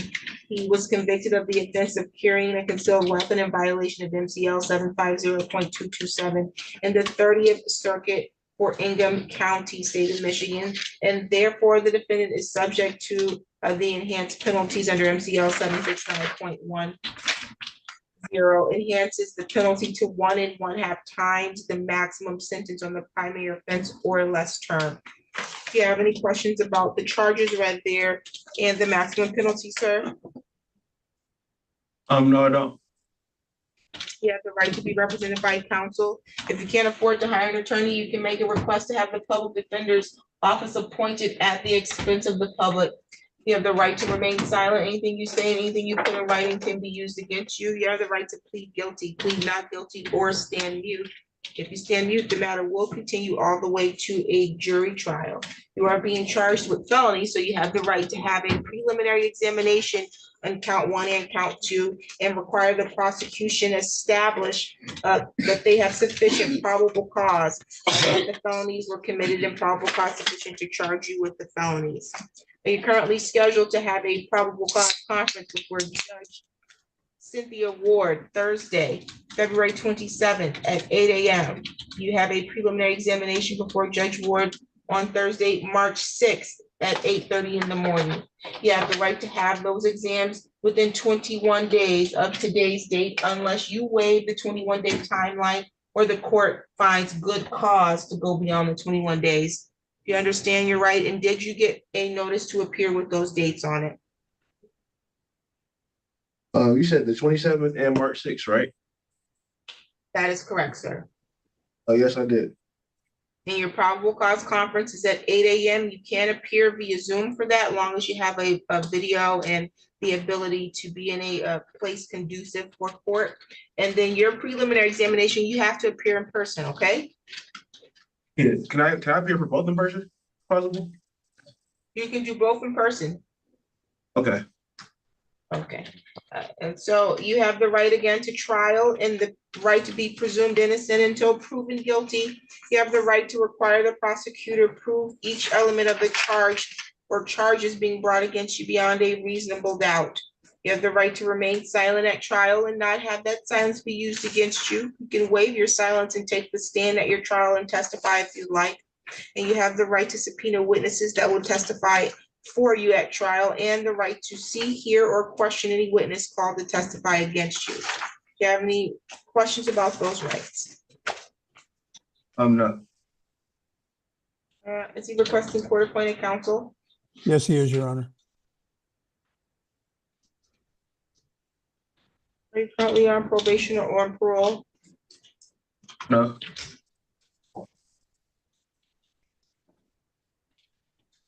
Are you employed? at the moment, no, but I did have 2 interviews last week.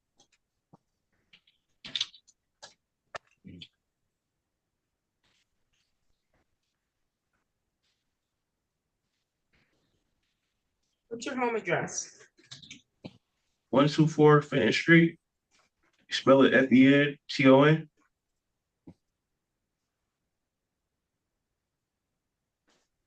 What's your phone number? 517-455-3673.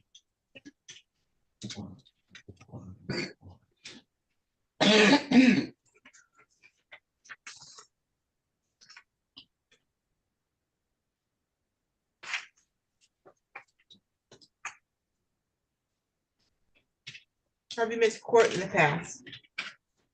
No. You can address bond counsel.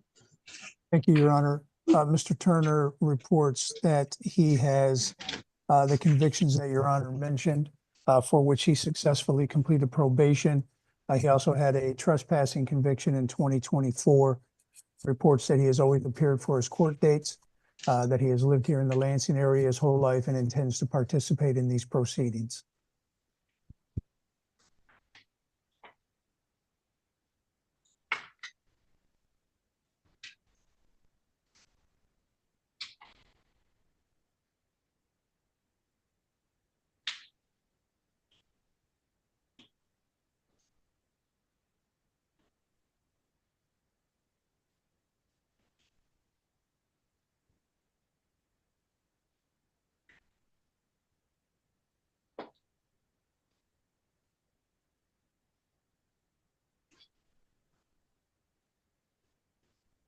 Bond is set in the amount of 5,000 personal recognizance with GPS tether.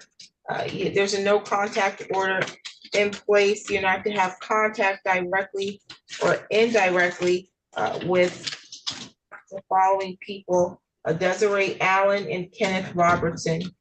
You're not to be within 1,500 feet of wherever they are. You're not to be at the address of 420 South Grand Avenue. You're not to possess a weapon or firearm of any kind. You're not to travel outside the state without prior approval of the court. You need to report to pretrial services within 48 hours of your release. You're not to use any drugs or alcohol. Do you have any questions about your bond conditions? So exactly, how do I get the tether exactly? You'll get that information in the jail. Any other questions? And do I have to like pay for it? You can apply for assistance to pay for it if you're indigent.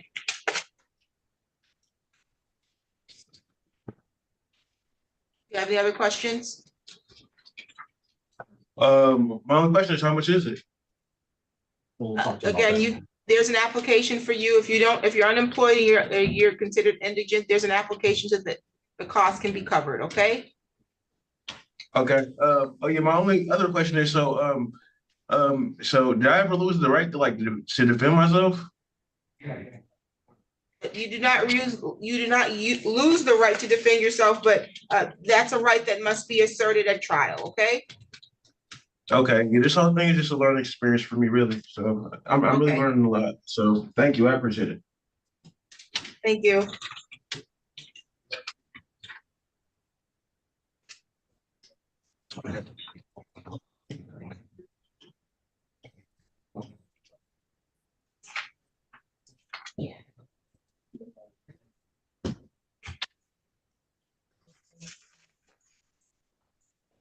On the record, in the matter of the people of the state of Michigan versus Timmy Fields, 25-00521. Council appearance. Assistant Public Defender John Lee appearing on behalf of Timmy Lee Fields.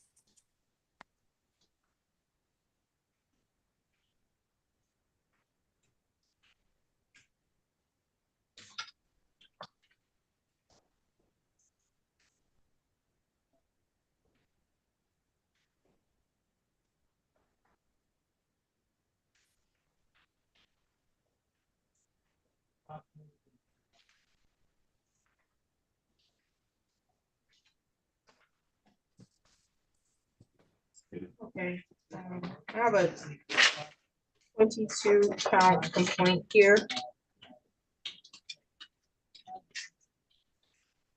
Actually, a 20 count complaint.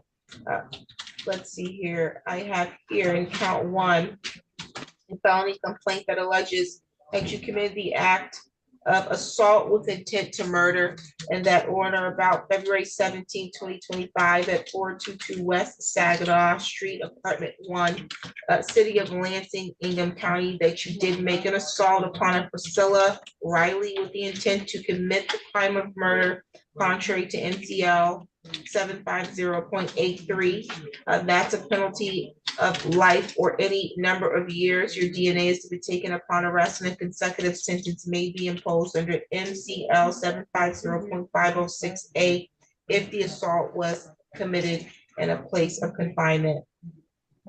Count 1 is a felony. Count 2, assault with a dangerous weapon, as well as count 3 is assault with a dangerous weapon. And then count 4 is assault with a dangerous weapon. Alleging that at the address of 422 West Saginaw, apartment 1, on or about February 17th, that in count 2, you did make an assault upon Priscilla Riley using a shotgun. In count 3, it says the assault was upon a Lindell Fields using a shotgun. And then count 4, it says that the assault was upon a Travion Riley using a shotgun, but without intending to commit the crime of murder or to inflict great bodily harm less than the crime of murder. Count 2, 3, and 4 are felonies. Maximum penalty in each 4 years and or $2,000 in fines. Your DNA is to be taken upon arrest, and a consecutive sentence may be imposed under the law if the assault was committed in a place of confinement. Count 5, count 6, count 7, and count 8 are all weapons, firearms possession by prohibited persons, alleging that you did possess and or use a firearm when ineligible to do so because you have been convicted of home invasion in the 2nd degree, a specified felony that is punishable by imprisonment of more than 1 year, and the requirements for regaining eligibility had not been met, and that was contrary to MCL 750.224 F6. Count 5, 6, 7, and 8 are felonies. Maximum penalty in each 5 years and or $5,000 in fines, and there's a mandatory forfeiture of the weapon or device required under the law. Count 9 is weapon ammunition possession by a prohibited person, alleging that you did on the date and time in question possess ammunition when ineligible to do so because you had been convicted of home invasion 2nd degree, a specified felony that is punishable by imprisonment of more than 1 year, and the requirements for regaining eligibility had not been met. That's a felony. Maximum penalty 5 years and or $5,000 in fines, and mandatory forfeiture of the weapon or devices required under the law. Count 10 is weapons, firearms, careless discharge, causing injury or death alleging that you did because of carelessness, recklessness, or negligence, but not willfully or wantonly cause or allow a certain firearm under your immediate control, that being a shotgun at a vehicle, shot a shotgun at a vehicle and or near a person and or peoples, to be discharged so as to kill or injure another person, that being a Lindell Latrell Fields, contrary to MCL 752.861. That is a high court misdemeanor. The maximum penalty is 2 years or $2,000 in fines. Count 11, weapons, felony firearm. Count 12, 13, 14, 15, 16, 17, 18, and 19, and 20. Actually, all are weapons, felony firearm, alleging that you did carry or have in your possession a shotgun at the time that you committed in count 11, assault with intent to murder as to one victim, and count 12, a shotgun in the time you committed assault with a dangerous weapon as to the second alleged victim. In count 13, it's assault with a dangerous weapon, felony firearm. 14 is applied to the other assault with a dangerous weapon. Count 15, felony firearm, is accompanied or applied to the weapons, firearm possession by prohibited person. And then count 16, 17, and 18 also applied to the remaining weapon, firearm possessions, each of them alleging that you had a firearm in contrary to MCL 750.227B. Each of those counts of felonies, the maximum penalty are 2 years consecutively with and preceding any term of imprisonment imposed for the felony or attempted felony conviction. There's a mandatory forfeiture of the weapon or device in each file. And then count 19, also count 20, I don't know if I said, that are also additional weapons, felony firearm associated to the other charges that were applied. It says this notice only applies to count 1, assault with intent to murder. There's an habitual offender fourth offense notice attached to count 1. It says mandatory 25-year sentence.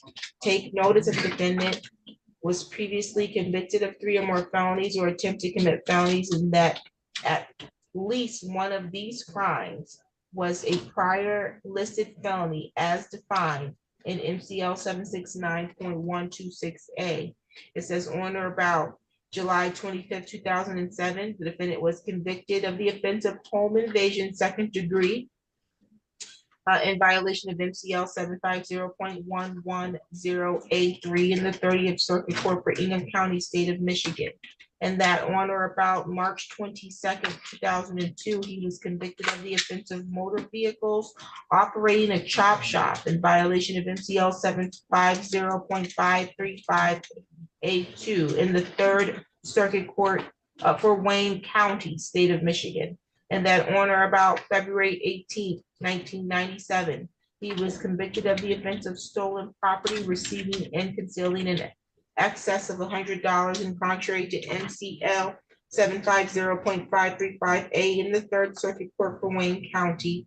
Therefore, the defendant is subject to the penalties provided by MCL 769.121A. The penalty, again, is life or a lesser term, but the minimum sentence must be at least 25 years. This following notice applies to all counts with exception to count 1. It's the habitual offender fourth offense notice stating take notice the defendant was previously convicted of 3 or more felonies or attempt to commit felonies. Again, in that on or about July 27, 2007, he was convicted of the offense of home invasion, 2nd degree, in violation of MCL 750.110A3 in the 30th Circuit Court. That on or about March 22nd, 2002, he was convicted of the offense of motor vehicles operating a chop shop. and that on or about February 18th, 1997, he was convicted of the offense of stolen property, receiving and concealing in excess of $100 in the Third Circuit Court for Wayne County. Therefore, the defendant is subject to the penalty of life if primary offense has a penalty of 5 years or more, 15 years or less if the primary offense has a penalty under 5 years. The maximum penalty cannot be less than the maximum term for the first conviction. Do you understand the charges in counts 1 through 20 and the maximum penalty as well as the habitual offense notice that was applied to each count? Not really, yes. Is yes or it's, I'm not asking if you understand why you were charged. I'm asking if you understand what was read. And if you don't, you can just let me know. Yes and no, because yes, ma'am, yes, ma'am, yes, ma'am. You have the right to be represented by an attorney. Mr. Lee is representing you today for your arraignment, but you do have the right to have an attorney that's going to represent you throughout the pendency of this criminal prosecution, and you have the right to be represented by an attorney if you're questioned by law enforcement. If you can't afford to hire an attorney, you can make a request to have the public defender's office represent you at the expense of the public. Do you understand that? Yes, ma'am. Is he requesting the public defender's office to represent him? Yes, he is, Your Honor.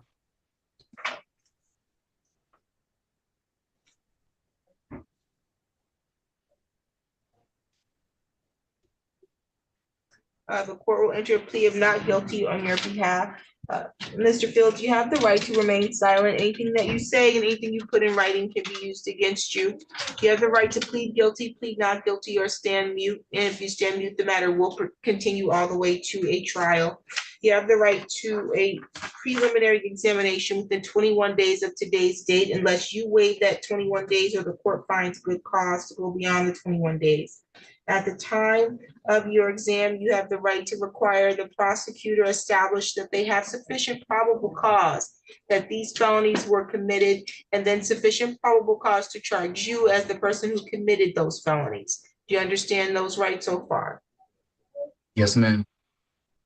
You're currently scheduled for a probable cause conference before Judge Cynthia Ward, February 27th at 9 o'clock in the morning. You have a preliminary examination before Judge Ward Thursday, March 6th at 9 a.m. You must appear in person for your preliminary examination. And I see there that you do have your notice to appear in the Zoom instructions, which again, the Zoom instructions can be used for your probable cause conference, but you must appear in person for the exam. Do you have that record before you, sir? Yes, ma'am. Okay.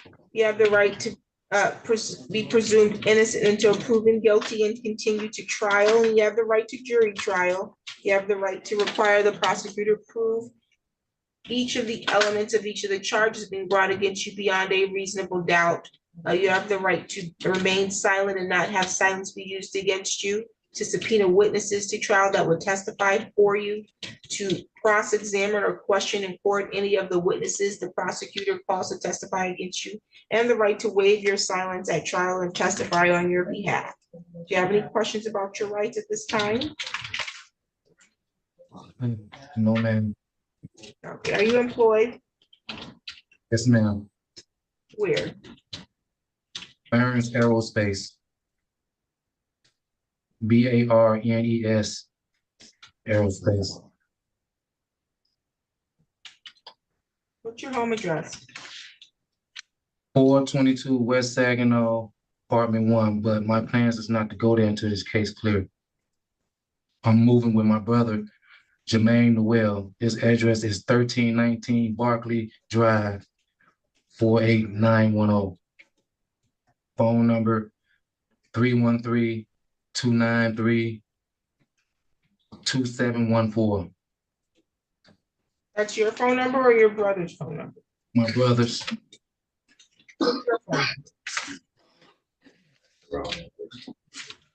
What's your phone number? Why are people talking on my record? What's your phone number?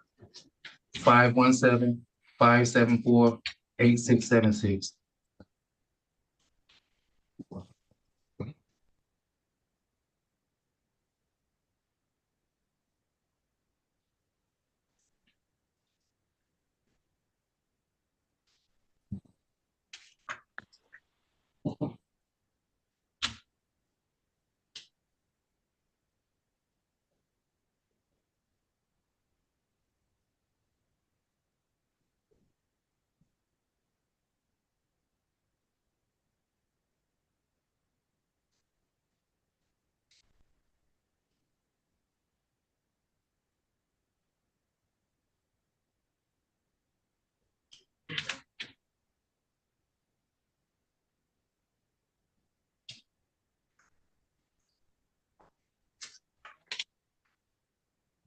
Are you currently on probation or on parole?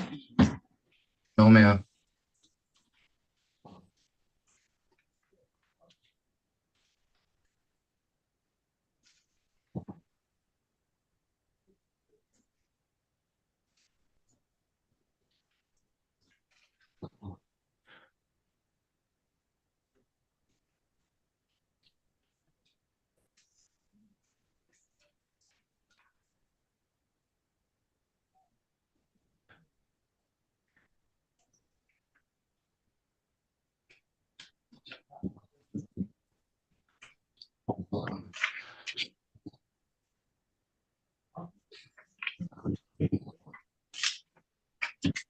Okay, Mr. Lee, you can address bond. Thank you, Your Honor. We would simply ask that the court consider that Mr. Fields turned himself in and intends to participate in these proceedings. He has lived here in the Lansing area for 23 years and, as reported to the court, has a full-time job that he will return to if he is able to post bond.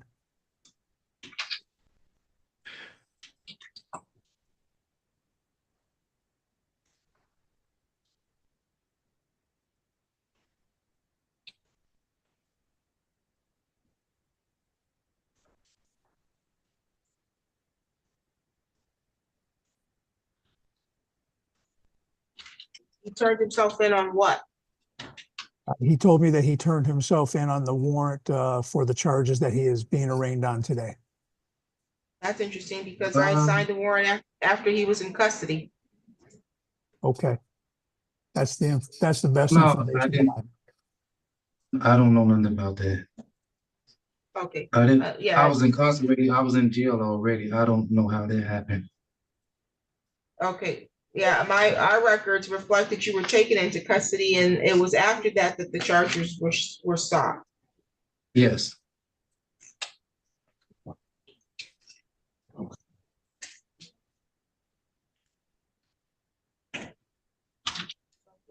These are serious allegations. The 20-count complaint, count one, facing life or any number of terms, but there is an habitual offender, a notice that makes the minimum a sentence of 25 years in jail or in prison if convicted.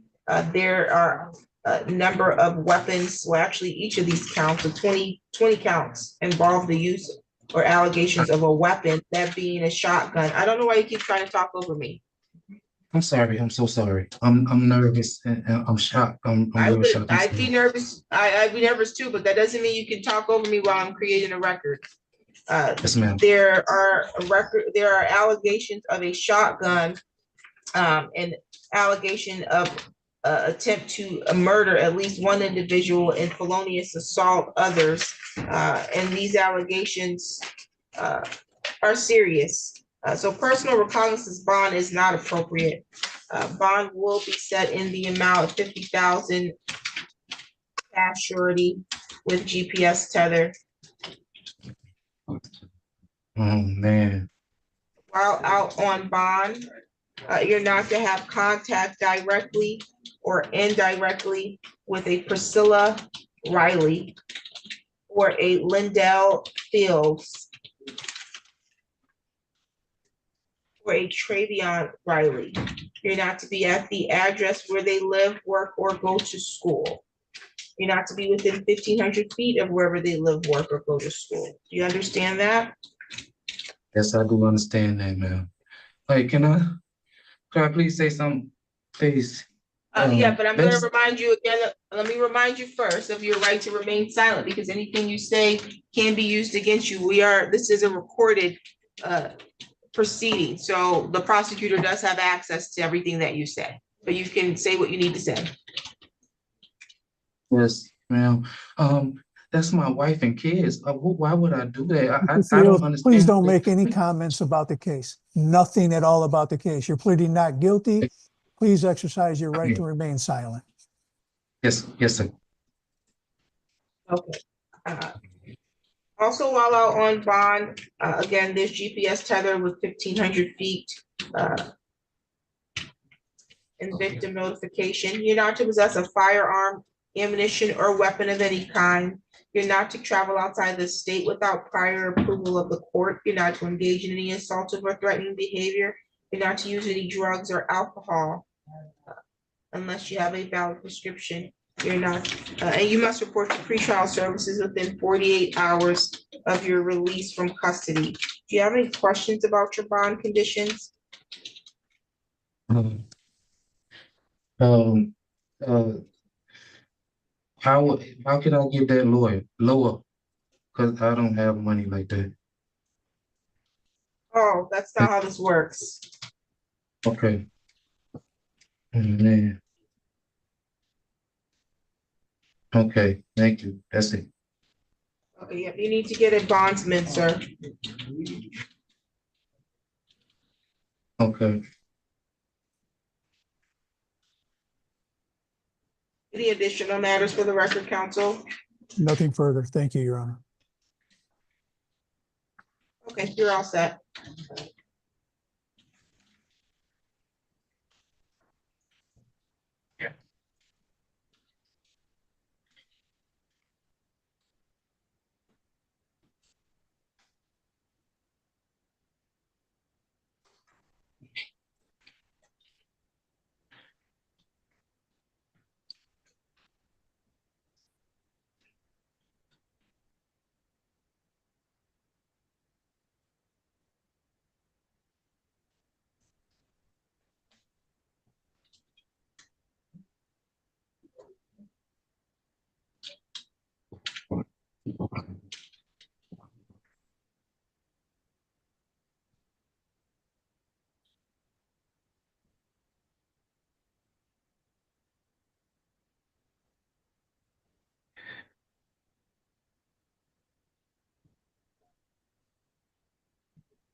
You must be Angela Scott. Yeah, Are you okay? yeah. You don't look You like are- you're okay. Okay. Step forward.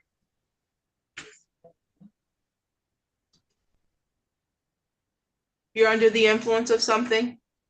Oh, When's the last time you were under the influence of something? yesterday at 11 o'clock in the morning. She does not appear to me to be well. Mr. Lee, did you speak to her? I did, Your Honor. However, parts of the interview, she was silent as she did not appear to be doing well to me either, and may in fact need medical attention. I agree. I'm going to remand her to have some a further medical evaluation before I proceed with an arraignment. I don't know if she's in the right mindset for I any am like I said, I'm not proceeding. intoxicated. I'm I'm sorry. not intoxicated. I am in the right mindset. I want to go home. I I want to just I because turned myself just in. because you got arraigned doesn't mean you're going home. No, but I want I want to go home. I'm not intoxicated or anything like that. I just What's woke up. today's date? What's today's date, ma'am? 19th, Of what? February. Okay, I have a complaint here. The allegations are that on or about, and it's a felony complaint. On or about April 10th, 2024, in the area at or near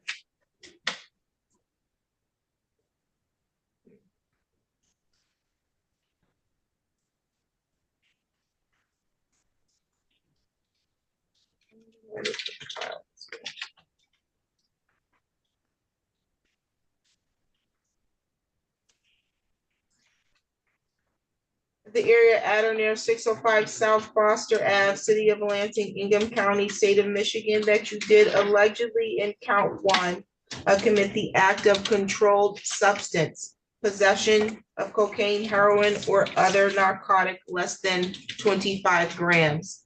The allegations are that you did knowingly or intentionally possess less than 25 grams of the mixture containing a controlled substance, fentanyl, and that this was contrary to Michigan Compiled Law 333.74032A-B. That's a felony. The maximum penalty is 4 years and or $25,000 in fines. It appears to me she's going through a withdrawal. Yes, I am. Okay. Yeah, right to be represented by an attorney because this is a felony that you're being charged with. You have the right to have an attorney represent you at all of your court dates, and you have the right to be represented by counsel if you are questioned by law enforcement. You understand that, right? Okay, because this is a felony, you have the right to preliminary examination within 21 days of the date that you're arraigned, which is today. You are scheduled for preliminary examination. That's before Judge Michael Anthony Flores. It's going to be March 6th at 9 a.m. in person at the court. You have a probable cause conference that's scheduled before Judge Flores February 27th at 9 a.m. You must appear in person, okay? Yeah, can I get a PR bond? I turned myself in. Can you do what? PR bond, I did turn myself in. Did I ask you to address bond right now, or did I ask you about your court? I asked you about your court dates, correct? Yes. Okay. You got your notice to appear for Judge Ward? I'm sorry, for Judge Flores?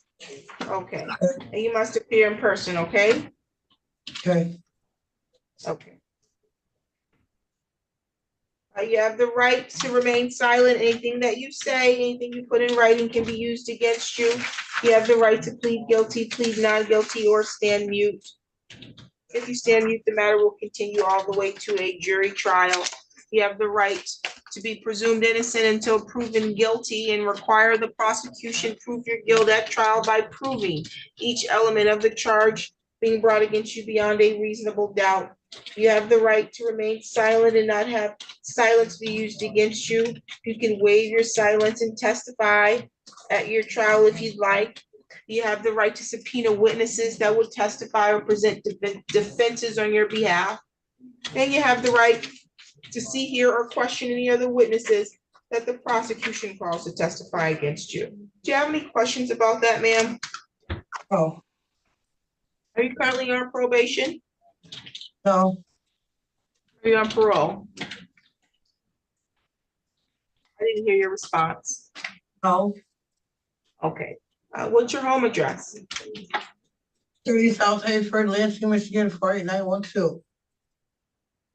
What's your phone number? 517-816-1114.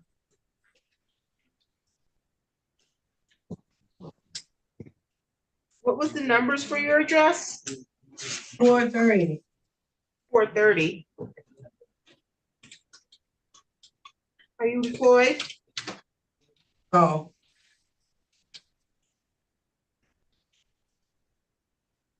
She requested court-appointed counsel. Yes, she is, Your Honor.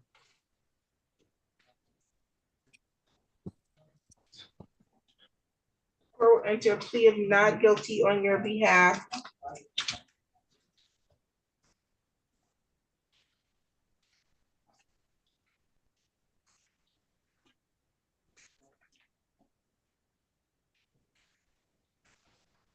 Counsel, you can address bond.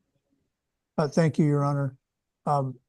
Ms. Scott was not feeling well enough to report her prior criminal history. I did have a chance to run her iChat. However, the information there was incomplete. There were several listings of contact, but no charging and or disposition. So I can't really speak to any of her criminal history. What I can say is she reported that she worked here in the, she has lived here rather in the Lansing area her whole life and intends to participate in these proceedings. She is currently on bond for misdemeanor cases out of 54A.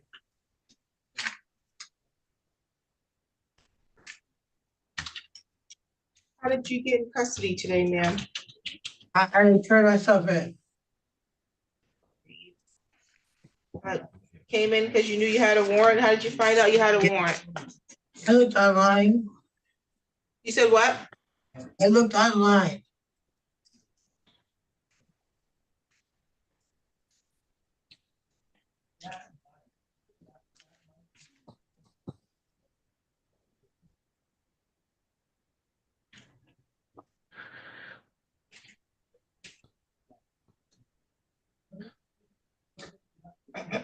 She has a matter at what court, Mr. Lee? 54A, Your Honor. I believe it's dog license cases in front of Judge Flores. She appeared.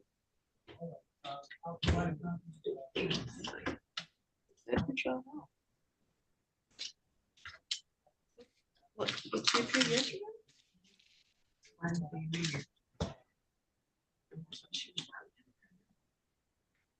It's interesting because if she had a pretrial before Judge Flores yesterday, then I don't understand why she wasn't told that she had a warrant. I wasn't. My understand, well, I'm not going to say anything. Mr. Lee, aren't you the public defender for for Judge Flores? I am one of them, Your Honor. My understanding is that Ms. Scott appeared at her pretrial conference yesterday and was advised that she had warrants. Whether she knew that or not prior to the pretrial conferences, I don't know. But my understanding is that she was taken into custody at that time. Okay, so she appeared for court and that's when she was taken into custody, not that she turned herself in. I had a warrant. I'm here, I had a warrant. I'm sorry? I didn't understand what you're saying. Warrant. You knew you had a warrant? Yes, I go to court anyway. Okay, yeah, I was just trying to ascertain your ability to get yourself to court. It looks like she came to court yesterday on her own. So I don't have a record that reflects that she does not appear in court. I do think she needs some medical attention, but I am going to grant the request for personal recognizance bond because this is from 2024, the allegations, and I don't see where she's failed to appear on this other than a summons, which I don't think that the summons went to the correct address. In addition to that, she appeared to court. So you need to continue to come to all your court dates, okay? Unless you want your bond to be revoked, okay? Bond is set in the amount of 3,000 personal recognizance. While out on bond, I am going to order that you participate in regular testing for drugs. Okay. You're not to engage in any assaultive or threatening behavior. You're not to use any drugs or alcohol without a valid prescription. You need to report to pretrial services within 48 hours of your release. You're not to travel outside the state without prior approval of the court. Do you have any questions for the court at this time?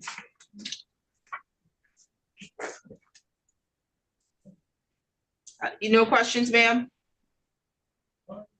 I can't hear her. I'm assuming she's saying no. Oh. Okay, she's all set. That's all I have. Your Honor. Thank you, Your Honor. We do have Harvey Edwards here now. He agreed to be seen on the trespassing charge. The other charges are not going to be issued at this time.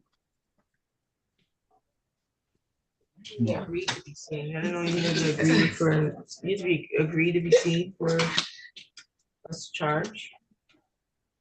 I don't have to file anymore.